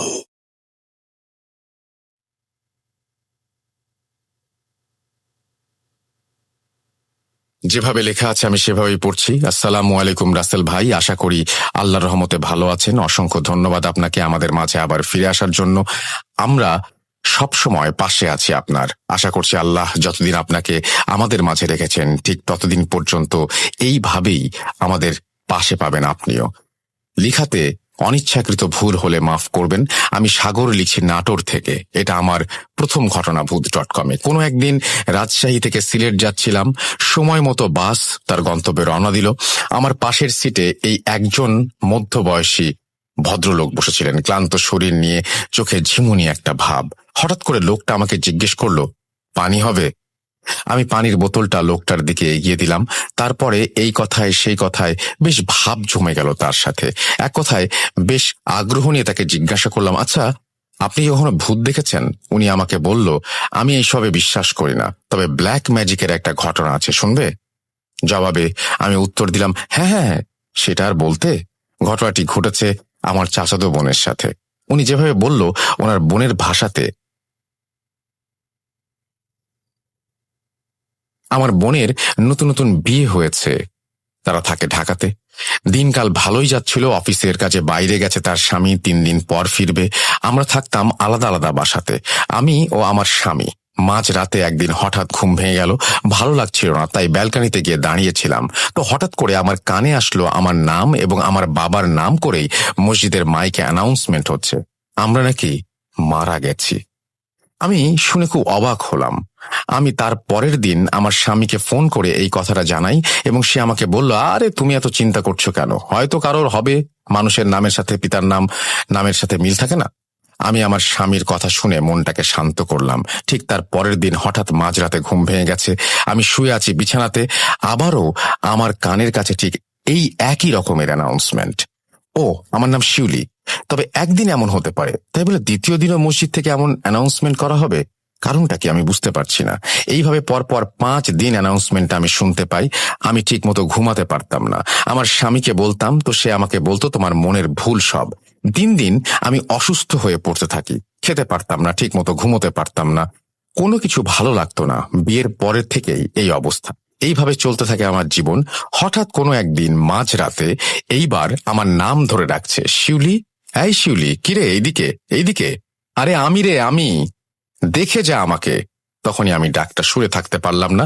দেখতে গেলাম বারান্দায়। বারান্দায় গিয়ে দেখলাম সেটা দেখার জন্য আমি মোটেও প্রস্তুত ছিলাম না। বলে রাখা ভালো, আমাদের বারান্দায় একটা টিয়া পাখি ছিল। তো আমি বারান্দায় গিয়ে দেখি টিয়া পাখির চোখ লাল আগুনের মতো জ্বলজ্বল করছে আর হাঁ হাঁ করে আমার দিকে এগিয়ে আসছে, যেন আমাকে গিলে ফেলবে। আর তার আকৃতি আগের চেয়ে কয়েক গুণ বড় হয়ে গেছে। এসব দেখে আমি ওইখানেই সেন্সলেস হয়ে যাই। সকালবেলা চোখ খুলতে আমি দেখি আমি হসপিটালের বিছানায়, এবং পরে আমার স্বামী বলে সে আমাকে সকালবেলা বারান্দায় পড়ে থাকতে দেখে হসপিটালে নিয়ে আসে। আমি মোটামুটি সুস্থ হবার পরে আমার হাজবেন্ডকে সব কথা খুলে বলি। সে আমাকে এই সমস্ত কথা শুনে চুপচাপ থাকতে বলে এবং নিজেও চুপচাপ থাকে। তারপর সে আমাকে একটা হুজুরের কাছে নিয়ে যায়। আমার সব কথা শুনে হুজুর আমাকে বলে, টিয়া পাখিটা কতদিন ধরে আছে? আমার হাজবেন্ড বলে 3 মাস। আর তোমাদের বিয়ে কতদিন? হাজবেন্ড বলে আমার বিয়ে 2 মাস হলো। হুজুর আমার স্বামীকে বলে, কোথায় পেয়েছিলে পাখিটা? আমার হাজবেন্ড এ বিষয়ে কিছুই বলে না। হুজুর বলে, আচ্ছা, একটা তাবিজ দিচ্ছি, এটা তুমি তোমার ডান পায়ে পড়ে থাকবে, আর ঠিক 1 মাস পরে আবার আসবে, দেরি করবে না। তারপরে আমি হুজুরকে বলি, কি হয়েছে আমার? হুজুর বলে, আমি এখন কিছু বলতে পারবো না, সময় লাগবে, তবে সাবধানে থাকবে। আর রাতের বেলায় বারান্দায় যাবে না, সন্ধ্যার পরে কোথাও বের হবে না, কেউ মারা গেলে সেই বাড়িতে যাবে না, তোমাদের ওই টিয়া পাখি আর বাড়িতে রাখবে না। হুজুরের কথা শুনে খুব অবাক হলাম, এবং আমার হাজবেন্ড আরো বেশি অবাক হলো। এর সাথে টিয়া পাখির কি সম্বন্ধ? প্রথমে সে রাজি হয়নি টিয়া পাখিটাকে ছাড়তে। অনেক হুজুরের বোঝানোর পরে রাজি হয় সে। তারপর বাড়িতে এসে আমি পাখিটা সে কোথায় পেয়েছিল সেটা জিজ্ঞেস করি, কারণ পাখিটার বিষয়ে আমি কখনোই কিছু ভাবিনি। আমার হাজবেন্ড আমাকে বলতে নারাজ পাখিটার বিষয়ে। হুজুরের কথা মতো টিয়া পাখিটাকে আমরা খোলা আকাশে মুক্ত করে দেই। তবে কেন জানি না পাখিটা কিছুতেই যেতে চাচ্ছিল না। পরে আমার হাজবেন্ড বলে, এতদিন আছে, হয়তো পোষ মেনে গেছে, তাই হয়তো আমাদের ছেড়ে যেতে চাচ্ছে না, তাই আমরা আবার খাঁচাতে ভরে রাখি। হুজুরের নিয়ম মতো আর কথা মতো সবকিছুই চলছিল, মেনেও চলছিলাম সব। তবুও সবকিছু ঠিক হয়েও যেন ঠিক ছিল না। কিছু না কিছু যেন লেগেই রয়েছে। কোনো কোনো রাতে কেউ হাঁটছে, কেউ কাঁদছে। এইসব কিছুর মাঝে হঠাৎ একদিন রাতে আবারও ঘুম ভাঙে আমার। ফোঁটা ফোঁটা টপ টপ করে কি যেন পড়ছে মুখের ওপরে। আমি ভালোভাবে তাকিয়ে দেখি আমার লাশ ঝুলছে ফ্যানে, তার সাথে আমার মুখ দিয়ে রক্ত পড়ছে, আর দূরে কাফনের কাপড় পরে আমার হাজবেন্ড আমার দিকে টিয়া পাখিটা হাতে নিয়ে বসে একটা হাসি দিচ্ছে। এটা দেখে আমি অনেক ভয় পেয়ে যাই, চিৎকার দিয়ে উঠি, ও মা গো করে। সাথে সাথে আমার হাজবেন্ড ঘরের লাইট জ্বালায়। তারপরে আমরা দেখি বিছানাতে রক্ত পড়ে আছে ফোঁটা ফোঁটা। এবার আমার হাজবেন্ড ভয় পায় এবং পুরোপুরি বিশ্বাস করে আমার কথা, নয়তো সে এতদিন সবকিছুই আমার মনের ভুল ভাবত। পরে আমার হাজবেন্ড বলে কি হয়েছে, তাকে আমি সব খুলে বলি। তারপর আমরা আবার পরের দিন দুপুরবেলা হুজুরের জায়গায় যাই এবং হুজুরকে সবকিছু খুলে বলি। হুজুর আমাদের কথা শুনে আমাদেরকে ধমক দিয়ে বলে ওঠে, বলেছিলাম না টিয়া পাখিটা বাড়িতে রাখবে না। তখন আমি বলি, কি হবে ওই পাখিটা থাকলে? কি সমস্যা বলুন আপনি। আমার হাজবেন্ডকে আবারও জিজ্ঞাসা করে, হুজুর কোথা থেকে পাখিটা পেয়েছিলে? আমার হাজবেন্ড কিছু বলে না এবারও। তারপরে হুজুর বলল, ঠিক আছে, এবার আমি ভাবছি ওই পাখিটা উপহার হিসেবে দিয়েছিল তোমার স্বামীকে তার প্রাক্তন প্রেমিকা। তাদের মধ্যে অনেক গভীর ভালোবাসা ছিল, তবে একটা সময় গিয়ে কোনো একটা বিষয় নিয়ে তাদের মধ্যে মতপার্থক্য হয় বা সম্পর্ক খারাপ হয়ে যায়, তাদের মধ্যে সব যোগাযোগ বন্ধ হয়ে যায়। তারপরে যখন তোমার স্বামীর প্রাক্তন প্রেমিকা জানতে পারে সে বিয়ে করতে চলেছে, তখন সে তোমার স্বামীর সাথে বন্ধু হিসেবে সম্পর্ক রাখতে চায়। তোমার স্বামীর সেই প্রাক্তন প্রেমিকাই উপহার দিয়েছিল সেই পাখিটা, যাতে করে তার প্রেমিকার বউ হয়ে যে আসবে সে কখনোই সুখী হতে না পারে এবং ধীরে ধীরে যেন মারা যায়। আর তুমি মারা গেলে তার চিন্তা ভাবনা ছিল তোমার স্বামীকে আবার ফিরে পাওয়ার। তখন আমার স্বামী বলে ওঠে, কিন্তু আপনি এত সবকিছু জানলেন কিভাবে? হুজুর বলল, আমার জিনদের মাধ্যমে। হুজুর এও বলে ওইটা একটা অশুভ পাখি, আর ওই পাখিটাতে ব্ল্যাক ম্যাজিক করা আছে, যেটা কখনোই তোমাকে মা হতে দেবে না, সুস্থ এবং তোমাদের সুখে থাকতে দেবে না। তোমাদের হাতে আর বেশি দিন সময় নেই, যা করার এখনই করো। জলদি বাড়িতে যাও, গিয়ে দেখো তোমাদের বিছানার তলায় কিছু কুফরি করা কাগজ রয়েছে, পাখিটা আর সেই কাগজটা নিয়ে আসবে। তারপরে আমরা কাগজ এবং পাখিটা নিয়ে আসি, আর হুজুর পাখিটা কাগজ সহ আগুনে পুড়িয়ে ফেলে। তখন হুজুর বলে, এখন তোমরা বিপদের বাইরে, তবে তবুও সাবধানে থাকবে। এই ছিল আমার ঘটনা রাসেল ভাই। অনেক বড় হয়ে গেল ঘটনাটা, সিলেক্টেড হলে খুশি হব। Thank you very much for your story. এখানে কিছু কিছু জিনিস আছে যেগুলো আসলে ভাবলেও খুব অদ্ভুত লাগে, খুব অবাক হতে হয়। যে সমস্ত জিনিস আপনি দেখেছেন বা অবলোকন করেছেন সেই সমস্ত জিনিস খুবই রহস্যই ঘেরা এবং খুবই রহস্যময় এবং খুবই ভয়ঙ্কর। আশা করছি এই ধরনের ঘটনা আপনাদের কাছে অনেক আছে, আপনারা আমাদেরকে সেই ধরনের ঘটনাগুলো পাঠিয়ে দেবেন। আমরা চলে যাব আমাদের পরবর্তী ঘটনায়।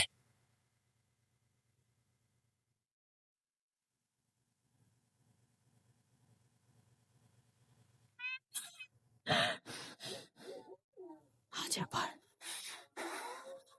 শুনতে পাচ্ছেন শব্দটা? ভয়ের আরেক নাম ভূত.com with Russell. যেভাবে লেখা আছে আমি সেভাবেই পড়ছি। আমি নীল, ঢাকা থেকে। ইচ্ছা ছিল ঘটনা রেকর্ড করে পাঠাবো, কিন্তু হঠাৎ ঠান্ডা জ্বরের জন্য রেকর্ড করে পাঠানো সম্ভব হলো না। আরেকটা কথা হচ্ছে, আপনার মুখে ঘটনাগুলো অনেক সুন্দর এবং ভয়ের লাগে শুনতে। যাই হোক, অনেক ধন্যবাদ আমাদের মাঝে এত সুন্দরভাবে আবারও ফেরত আসার জন্য। আমি এই ঘটনা পাঠাচ্ছি, জানি না কেমন হবে। যদি সিলেক্টেড হয় তবে একটু সাজিয়ে গুছিয়ে বললে অনেক খুশি হব। রাসেল ভাই, ঘটনাটা আমি শুনেছিলাম আজ থেকে কয়েক বছর আগে। আমার এক বন্ধু গ্রামে থাকে, যখন শহরে সে পড়তে এসেছিল তখন তার কাছ থেকে শুনেছিলাম। আমি তার মতো করেই বলার চেষ্টা করছি, ভুল হলে ক্ষমার চোখে দেখবেন। এই ঘটনাটা সেই সময়ের যখন আমি ক্লাস 5-এ পড়তাম। ঘটনাটি চলন বিলকে নিয়ে। অনেকে হয়তো চলন বিল চেনেন, আবার চেনেন না। এটা একটা বিশাল বিল যেটা সিরাজগঞ্জের তারাস থেকে শুরু করে পুরো নাটোর জেলা জুড়ে বিস্তৃত। আর এখানে বছরের বর্ষা মৌসুমে পানিতে থই থই করে, আর যখন খরা মৌসুমে পানি শুকিয়ে যায় তখন প্রচুর ধান হয়।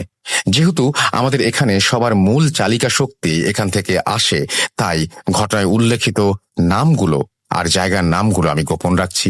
ঘটনা শুরু হয় বর্ষার পানি শুকিয়ে যায় যখন, তখন। সবাই প্রথম দিকে জমিতে আইল ঠিক করে পানি সেচ করতে শুরু করে, জমি চাষ করে পাওয়ার টিলার দিয়ে। ঘটনা যার সাথে ঘটে সে ছিল একজন রাখাল। সে আরেকজনের মানে গেরস্তের হয়ে জমি চাষ করত। এখানে বলে রাখা ভালো, যাদের জমি অনেক বেশি থাকতো বা ভিন্ন ভিন্ন জায়গায় জমি থাকতো তারা রাখাল রাখতো কাজ করানোর জন্য। যাই হোক, ঘটনার রাখাল ছেলেটা প্রথম দিনে গিয়ে জমি দেখে আসে, পরের দিন গিয়ে জমির আইল বেঁধে আসে এবং পরে জমির সেচ তৈরি করে। এতদূর পর্যন্ত সব ঠিক ছিল, কিন্তু বিপদটা শুরু হয় ওনাদের জমির এক পাশে উঁচু ঢিবির মতো মাটি জমে থাকা দেখতে পায় তারা। তখন সে চিন্তা করে পাওয়ার টিলার দিয়ে এই উঁচু ঢিবি ভাঙা যাবে না, তাই তিনি কোদাল দিয়ে ঢিবি ভাঙতে শুরু করেন। কাজ করতে করতে চারিদিকে অন্ধকার হয়ে যায়। বলে রাখা ভালো, তখন এলাকার রাস্তা তেমন ভালো ছিল না, কারেন্ট চলে গিয়েছিল এবং চলন বিলের আশেপাশের গ্রামগুলোতে শুধু পশ্চিমের আকাশ থেকে অল্প একটু আলোতে আবছা আবছা চারিপাশ দেখা যেত। তো রাখাল ছেলেটা ঢিবিটা পুরোটা কেটে শেষ করতে করতে একটু রাতই হয়ে যায়। তখন সে বাড়ির দিকে যাওয়ার চেষ্টা করে। বিলের ভেতরেই একটা জায়গা, একটু খালের মতো নদী আছে, সেই নদী পাড়ি দিয়েই সে হেঁটে হেঁটে বাড়ির দিকে আসছিল। হঠাৎ দেখে সামনে বড় লম্বা একটা পাঞ্জাবি পরা হুজুর টাইপের মানুষ হেঁটে আসছে। সে দেখা মাত্রই হুজুর টাইপের মানুষটাকে লম্বা করে একটা সালাম দেয়, তারপর পাশ কাটিয়ে যায়। পাশ কাটিয়ে যাওয়ার সময় অনেক সুন্দর একটা ঘ্রাণ এসে তার নাকে লাগে। তখন সে চিন্তা করে, বাহ, হুজুরের আতরের ঘ্রাণটা তো অনেক সুন্দর। এই বলে সে আবার পেছনে তাকায় দেখার জন্য, কিন্তু আশ্চর্যের বিষয় যে পিছনে সে কাউকে দেখতে পায় না। সেভাবে হয়তো অন্ধকার, তাই বোঝা যাচ্ছে না। এই ভেবে সে বাড়ির দিকে হাঁটা দেয়। বাড়িতে যাবার পর সে খাওয়া দাওয়া শেষ করে তাড়াতাড়ি ঘুমিয়ে পড়ে, কারণ ফজরের আজান দেওয়ার আগেই তাকে জমিতে পানি সেচ করতে হবে। সে এই ভেবে ঘুমিয়ে পড়ে। ঘুমের মধ্যে সে স্বপ্ন দেখে সেই বিলের ধারের রাস্তায় ওই হুজুরটাই হেঁটে যাচ্ছে। সে স্বপ্নের মধ্যে তাকে সালাম দিতে যাবে, ঠিক এই সময় হুজুরটা বলে ওঠে, তোর সালামের জন্যই তুই বেঁচে গেলি। তার ঘুম ভেঙে যায়। সে এই কথাটা তার মাকে জানায়। তার মা তাকে বলে এটা একটা খারাপ স্বপ্ন, ঘুমিয়ে পড়তে বলে আবারও। সে ঘুমিয়ে পড়ে এবং ভোরে ঘুম থেকে উঠে কাজে চলে যায়। তারপরে কিছু জানা যায়নি। অনেক রাত হয়ে গেছে, কিন্তু রাখাল বাড়িতে আসছে না। এটা দেখে সবাই ভয় পায়। সবাই তখন তাকে খুঁজতে বের হয়। খুঁজতে খুঁজতে সেই জমির কাছে গিয়ে দেখে রাখালের শরীর বাহিরেই আছে, কিন্তু তার মাথা মাটিতে ঢুকে আছে। সবাই অবাক হয়ে যায়, এটি কি ধরনের মারা যাওয়া? আর কেই বা মারলো এত নির্মম ভাবে? একটা রাখালের সাথে কার এত শত্রুতা থাকতে পারে? তবে ঘটনা এখনো শেষ হয়নি। তার কিছুদিন পর নতুন একটা রাখালকে রাখা হয় এবং চাষ করতে যেতে বলা হয়। সে যখন রাতে পানি সেচ দিতে যায়, দেখে রাস্তার পাশে অর্থাৎ আশেপাশে একটু দূরেই বিড়াল কুকুর টাইপের কিছু একটা রাস্তা থেকে দূরে বসে গোঙানি টাইপের শব্দ করছে। সে এইগুলো দেখে অনেক ভয় পায় এবং বাড়ি চলে আসে। তারপর কাজ ছেড়ে দিয়ে নিজের বাড়িতে চলে যায়। এভাবেই কয়েকদিন যাওয়ার পর সবকিছু স্বাভাবিক হয়। কিন্তু হঠাৎ একদিন খবর আসে বিলের আরেক পাশের কৃষক ধান রোপণ করছিল, এমন অবস্থাতেই সে মারা পড়ে গেছে। তার লাশ দেখে এমন মনে হচ্ছে যেন কেউ তার ঘাড় টিপে পেছন থেকে চাপ দিয়ে মাটিতে পুঁতে ফেলেছে। এমন প্রতিদিন দুই একটা করে মানুষ মারা যেতে থাকে এবং সেই ঘটনা শুরু হতে থাকে চলন বিলের চারিদিক থেকে। আমার মনে আছে আমার বাবা কাকু ওনারাও চাষাবাদ করতো চলন বিলে। আমার আম্মু আব্বুকে রাত্রে পানি সেচ করতে যেতে নিষেধ করতো। আরেকটা সমস্যা হলো রাত্রে ছাড়া খুব একটা ভালো পানি উঠতো না সেচ মেশিনে। দিনের বেলায় সেচ মেশিন রোদে অনেক গরম হয়ে যেত, আর এই জন্য রাত্রেবেলায় সেচ দেওয়ার প্রয়োজন পড়তো। যাই হোক, সবাই চিন্তা করলো 2-3 জন সেচ মেশিন চালু করে একসাথে বসে থাকবে যেন কোনো সমস্যা না হয়। এমন ভাবে কিছুদিন চলছিল। হঠাৎ একদিন কি একটা হয়, পানি সেচ করতে করতে 3টার মতো বেজে যায়। তখন চিন্তা করে আমি আমার জমির শেষ আইল দেখে আসি পানি পৌঁছাইছে কিনা, তাহলে সেচ মেশিনটা বন্ধ করে দিয়ে আসি। এই বলে উনি হাতের ছোট্ট ব্যাটারির লাইটটা নিয়ে যান, আর বাকি দুজন বসেই থাকেন, গল্প করতে থাকেন। গ্রামের অনেকেই দেখে থাকবেন ধানি জমির পাশে ছোট ছোট করে ঘরের মতো করা থাকে, নৌকার ছইয়ের মতো করে বানানো থাকে সেগুলো। ওনারা দুজন সেটাই বসে গল্প করছিলেন। তারপর হঠাৎ অনেক জোরে একটা বাতাসের শব্দ পান তারা এবং চিন্তা করেন আগেও তো আকাশে তারা দেখা যাচ্ছিল একটু আগেও, এখন এত বাতাস আসছে কোত্থেকে? এই ভেবে দুজনেই বের হয়ে আসেন সেখান থেকে। দেখেন সবকিছু ঠিকঠাক আছে। তখন সেই 3 নম্বর লোকের কথা মনে পড়ে যায়। ওনারা তার নাম ধরে ডাকা শুরু করে কিন্তু কোনো সাড়া আসছিল না। তারা তাকে খুঁজতে দুজন সেই জমির দিকে যায়। গিয়ে যা দেখে তাতে দুজনেরই জ্ঞান ছিল না এবং জ্ঞান হারিয়ে ফেলে তারা দুজনেই দেখে লোকটা তার জমির শেষ আইলের কাছে পড়ে আছে, তার মাথা কাদার মধ্যে ঠুকানো। পরের দিন গ্রামের লোকজন গিয়ে তাদের নিয়ে আসে। এরপর গ্রামের সবাই মিলে বিলে যাওয়া বন্ধ করে দেয়। পরবর্তীতে সব গ্রামবাসীরা চিন্তা করে এভাবে চলতে থাকলে সবাই মারা যাবে, এর একটা সমাধান দরকার। তখন অনেক বড় একজন আলেমকে নিয়ে আসা হয়। উনি গ্রামে এসেই বিলের দিকে তাকিয়ে বলেন, আপনাদের সমস্যা এই বিলে, তাই না? তখন সবাই সব ঘটনাকে খুলে বলে। উনি বলেন যে ঘটনা যেখান থেকে শুরু সেখানে নিয়ে চলুন আমাকে। সবাই তখন তাকে সেই প্রথম ঘটনা যেখানে ঘটেছে সেখানে নিয়ে যায়। হুজুর কিছু একটা বলে পানি ছিটিয়ে দেন এবং বলেন সামনের শুক্রবার জুম্মার নামাজ পড়ে কেউ বাড়িতে না গিয়ে সবাই এখানে চলে আসবেন। হুজুরের কথা মতো সবাই নামাজ শেষে গিয়ে দেখেন হুজুর ওখানেই বসে আছেন। তখন উনি বলেন সবাই আমার পেছনে এসে বসেন।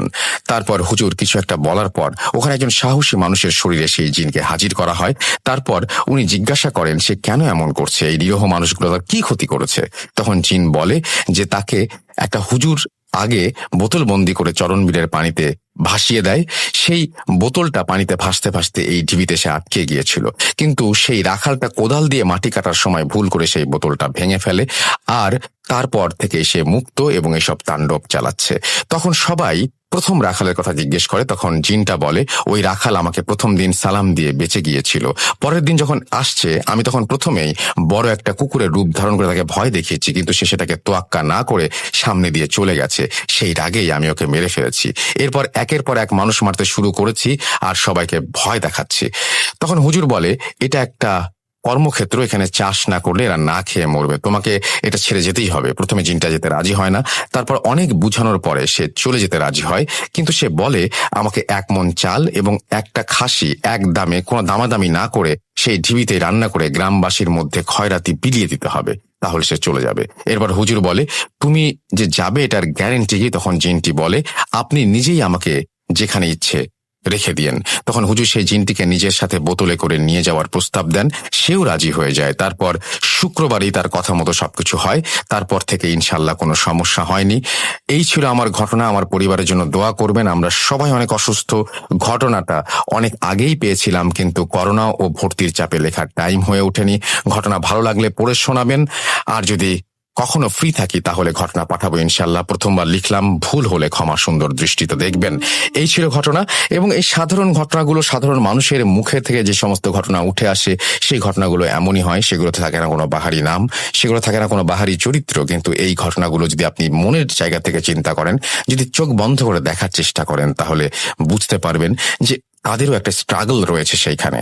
আমরা অনেক ধরনের ঘটনা কিন্তু প্রচার করেছি, জুজু, তারপরে একটু আগে কয়েকদিন আগে আমরা উল্টোকরণ সম্পর্কে জিনিস শুনলাম, কিন্তু কিছু কিছু যে সমস্ত ঘটনা একদম সাধারণ মানুষের কাছ থেকে উঠে আসা, সেই সমস্ত ঘটনা, একই রকম ঘটনা কিন্তু অনেকের সাথে দিনের পর দিন ঘটছে, এবং সেগুলো খুবই ভয়ঙ্কর।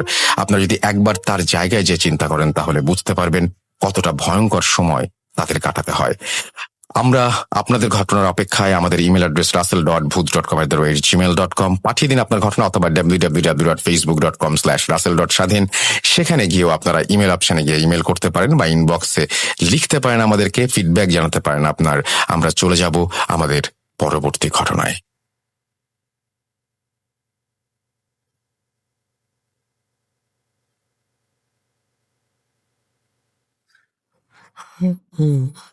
কেন কেন তুমি? আমি শুধু তোমার সাথেই থাকতে চাই।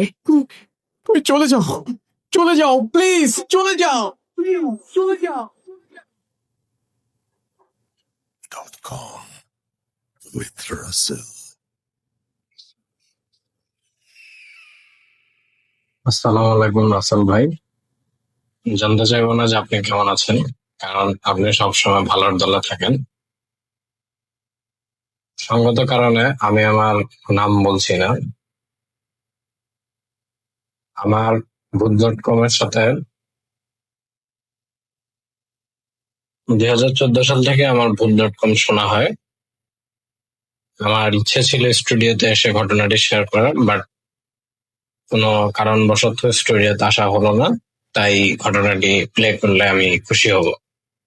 চলে যাচ্ছে ঘটনায়। ঘটনাটি ঘটেছে আমার নানির সাথে। আমার নানি যখন আমার নানা তাদের নিউ ম্যারিড লাইফ যখন স্টার্ট হয়, তখন আমার নানার চাকরিতে প্রথম পোস্টিং দেওয়া হয় টাঙ্গাইলের ওইদিকে কোন একটা জায়গায়। জায়গাটা খুবই ফাঁকা, জনমানবহীন একটি জায়গা ছিল।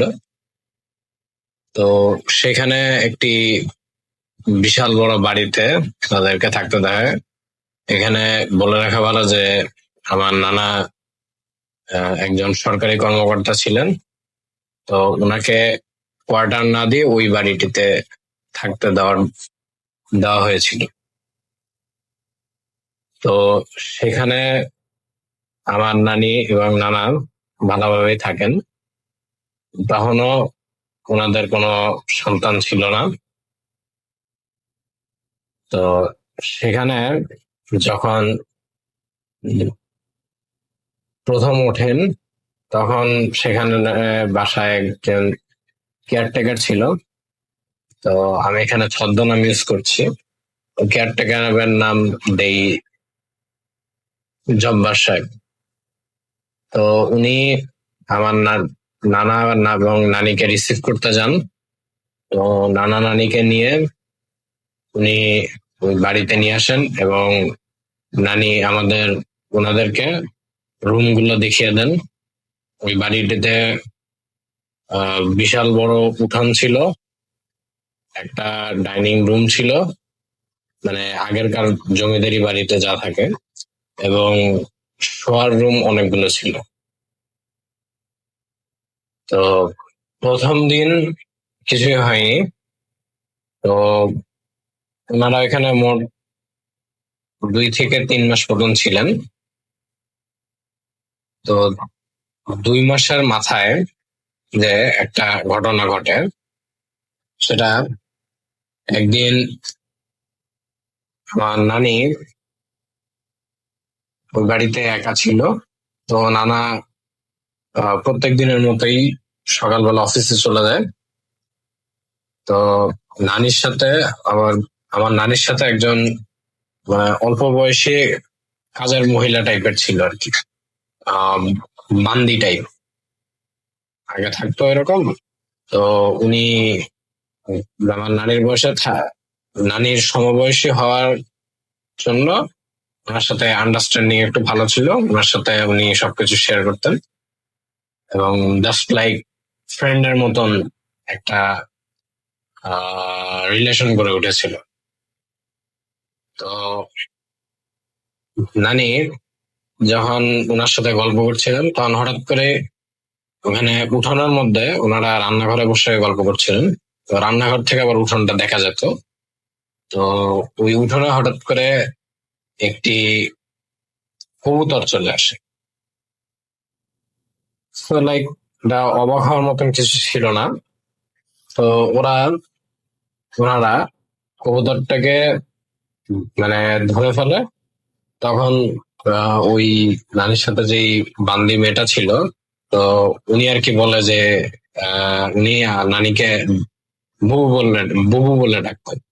বলতো যে বুবু, এই কবুতরটা চলেন আমরা জবাই করে রান্না করে খেয়ে ফেলি।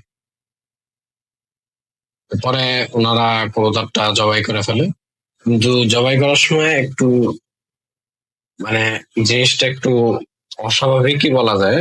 কবুতরটির পায়ের নিচে একটু কাগজ লাইক কস্টার্ড দিয়ে মোড়ানো এরকম কিছু একটা ছিল। তো ওনারা যখন কবুতরটা জবাই করে ফেলে, তো ওইটা যখন হাতের মধ্যে আসে ওনাদের, তো অতটা কিছু মনে হয় না তাদের। তো ওনারা কবুতরটা জবাই করে খেয়ে ফেলে।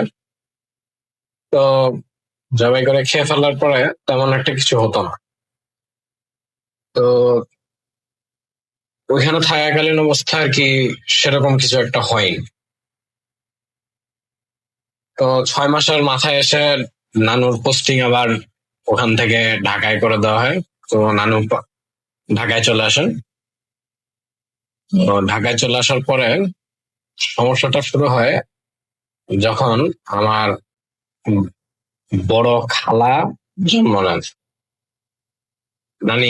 আমার নানি প্রত্যেক রাতেই স্বপ্ন দেখতেন যে মানে কোন একটা লম্বা মানে মানুষ টাইপ, সে মানে কালো অবয়ব টাইপ, সে নানির সামনে আসতো এবং কিছু বলতো না, জাস্ট এমনি এসে চলে যেত। তো নানি এই জিনিসটাকে মানে খুব ভয় পেতেন। তখন বুঝতেন না যে এগুলা আসলে কি। তো এরকম প্রত্যেক রাতেই এরকম হতো। তো এর মধ্যে অনেক দিন চলে যায়। দেখা যায় যে 4-5 বছরের মধ্যে কিছু একটা হয় না, কিন্তু উনি প্রত্যেক রাতে এই স্বপ্নটা দেখতেন।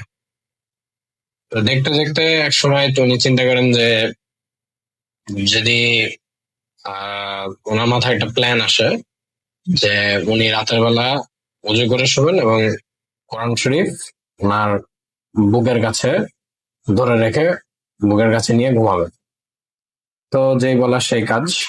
তো উনি কোরআন শরীফটা বুকের মধ্যে রাতের বেলা উজু করে এসে কোরআন শরীফ বুকের মধ্যে নিয়ে ঘুমান।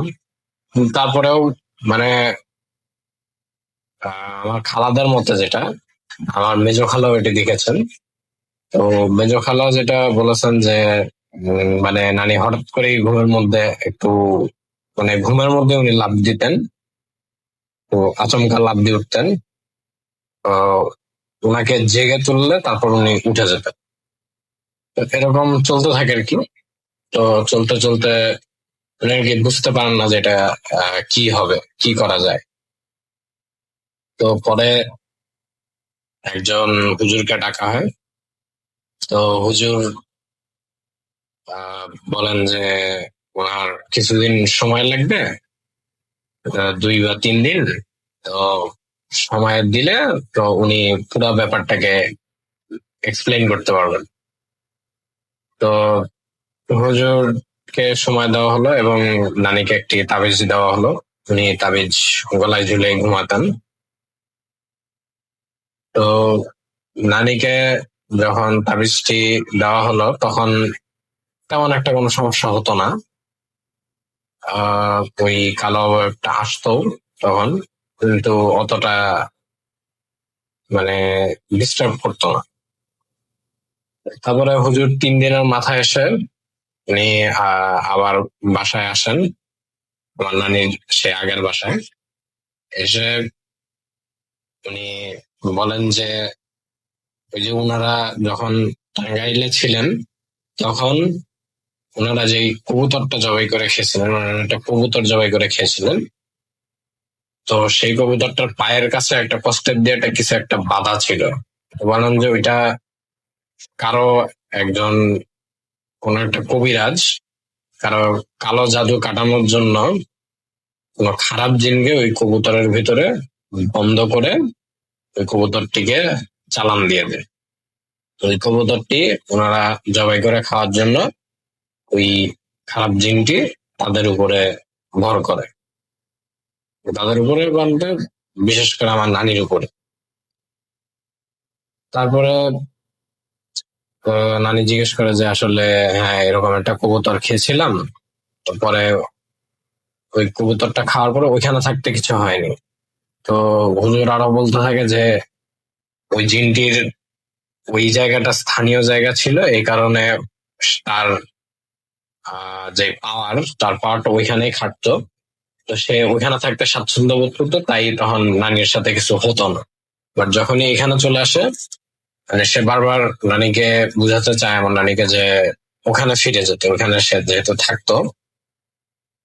তারপরে নানি বলে যে এখানে আসলে কি করা যায়। তো পরে উনি বলে যে নানিকে যে 5 ওয়াক্ত নামাজ পড়তে এবং কোনো ওয়াক্তই কোনো কারণে যাতে বাদ না যায়, বিশেষ করে তাহাজ্জুদের নামাজ আরো নফল যে ইবাদত গুলো এগুলো বাড়াই দিতে। তো উনি বাড়াই দেয়। তো আস্তে আস্তে সমস্যাগুলি কেটে যেতে থাকে, একটু একটু করে কমতে থাকে। তো একদিন হঠাৎ করে নানির স্বপ্নে সেই অবয়বটি আবার আসে, এসে নিয়ে সে বলতে বলে। তো এই প্রথমে আর কি আমার নানি তার ভয়েসটা শোনে, মানে একজন পুরুষ কণ্ঠে আর কি বলতে থাকে যে আমি চলে যাচ্ছি, আমি আর আসবো না, আমি আর তোদের সামনে আসবো না, তবে মাঝে মাঝে আসতে পারি, তবে তোরা আমাকে দেখবি না এবং আমি দূর থেকে তোদের উপরে নজর রাখবো। এটি বলে সে চলে যায়। আর কোনোদিন আর নানির স্বপ্নে আসে নাই সে অবয়বটি। তো তারপরে ওই জায়গাটিতে নানির বাড়ি করা, ওই বাড়িটির কাছে একটি নারকেল গাছ ছিল। তো ওই নারকেল গাছটি কেটে ফেলা হয়। তো কেটে ফেলার পরেও কিছু টুকটাক সমস্যা দেখা দিত। এবং সেই জিনটি একটা জিন ছিল সেটা। তো সে আমার নানিকে বিভিন্ন কাজের সহযোগিতাও করেছিল। লাইক যেমন নানির যদি আগাম কোনো বিপদ আপদের সিগন্যাল থাকতো, সেই জিনটি কোনো না কোনো মাধ্যমে জানাই দিত। তো একেবারে যে খারাপ করেছে তাও না, সে উপকারও করেছে। তো এটাই আর কি। তো এটাই আমার ঘটনা ছিল এবং সবার উদ্দেশ্যেই বলতে চাই যে আমার নানি গত বছর পৃথিবী ছেড়ে বিদায় নিয়েছেন। আল্লাহ তার রোহের মাগফিরাত দান করুক, তাকে জান্নাতুল ফেরদাউস দান করুক, book.com দীর্ঘজীবী হোক। আসসালামু আলাইকুম।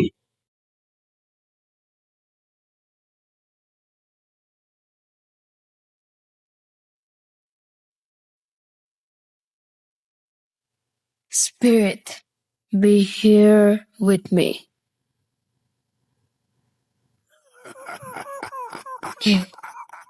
কে তুমি? Boot.com. The fear returns with Russell.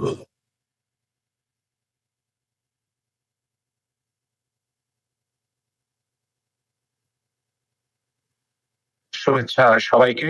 Rahman, Toronto, Canada থেকে। ভূত.কমের সাথে যারাই আছেন তাদেরকে প্রাণ ঢালা অভিনন্দন জানিয়ে আমি শুরু করছি আজকে আমার স্টোরি। আজকের স্টোরিটা এটা হয়েছে মেক্সিকো সিটি, মেক্সিকোতে।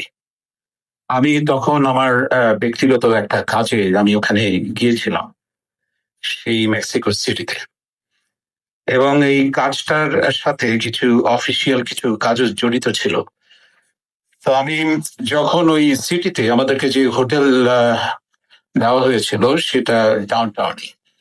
তো এখানকার সিটিটা বেশ ক্রাউডেড সিটি, তবে ছোটখাটো পার্ক এদিক ওদিক ছড়িয়ে ছিটিয়ে আছে। প্রচুর রেস্টুরেন্ট, বাড়িঘর, সবকিছুই যা বোঝায় একটা কসমোপলিটন সিটি হিসাবে এক্স্যাক্টলি এই মেক্সিকো সিটি আমি তাই দেখলাম।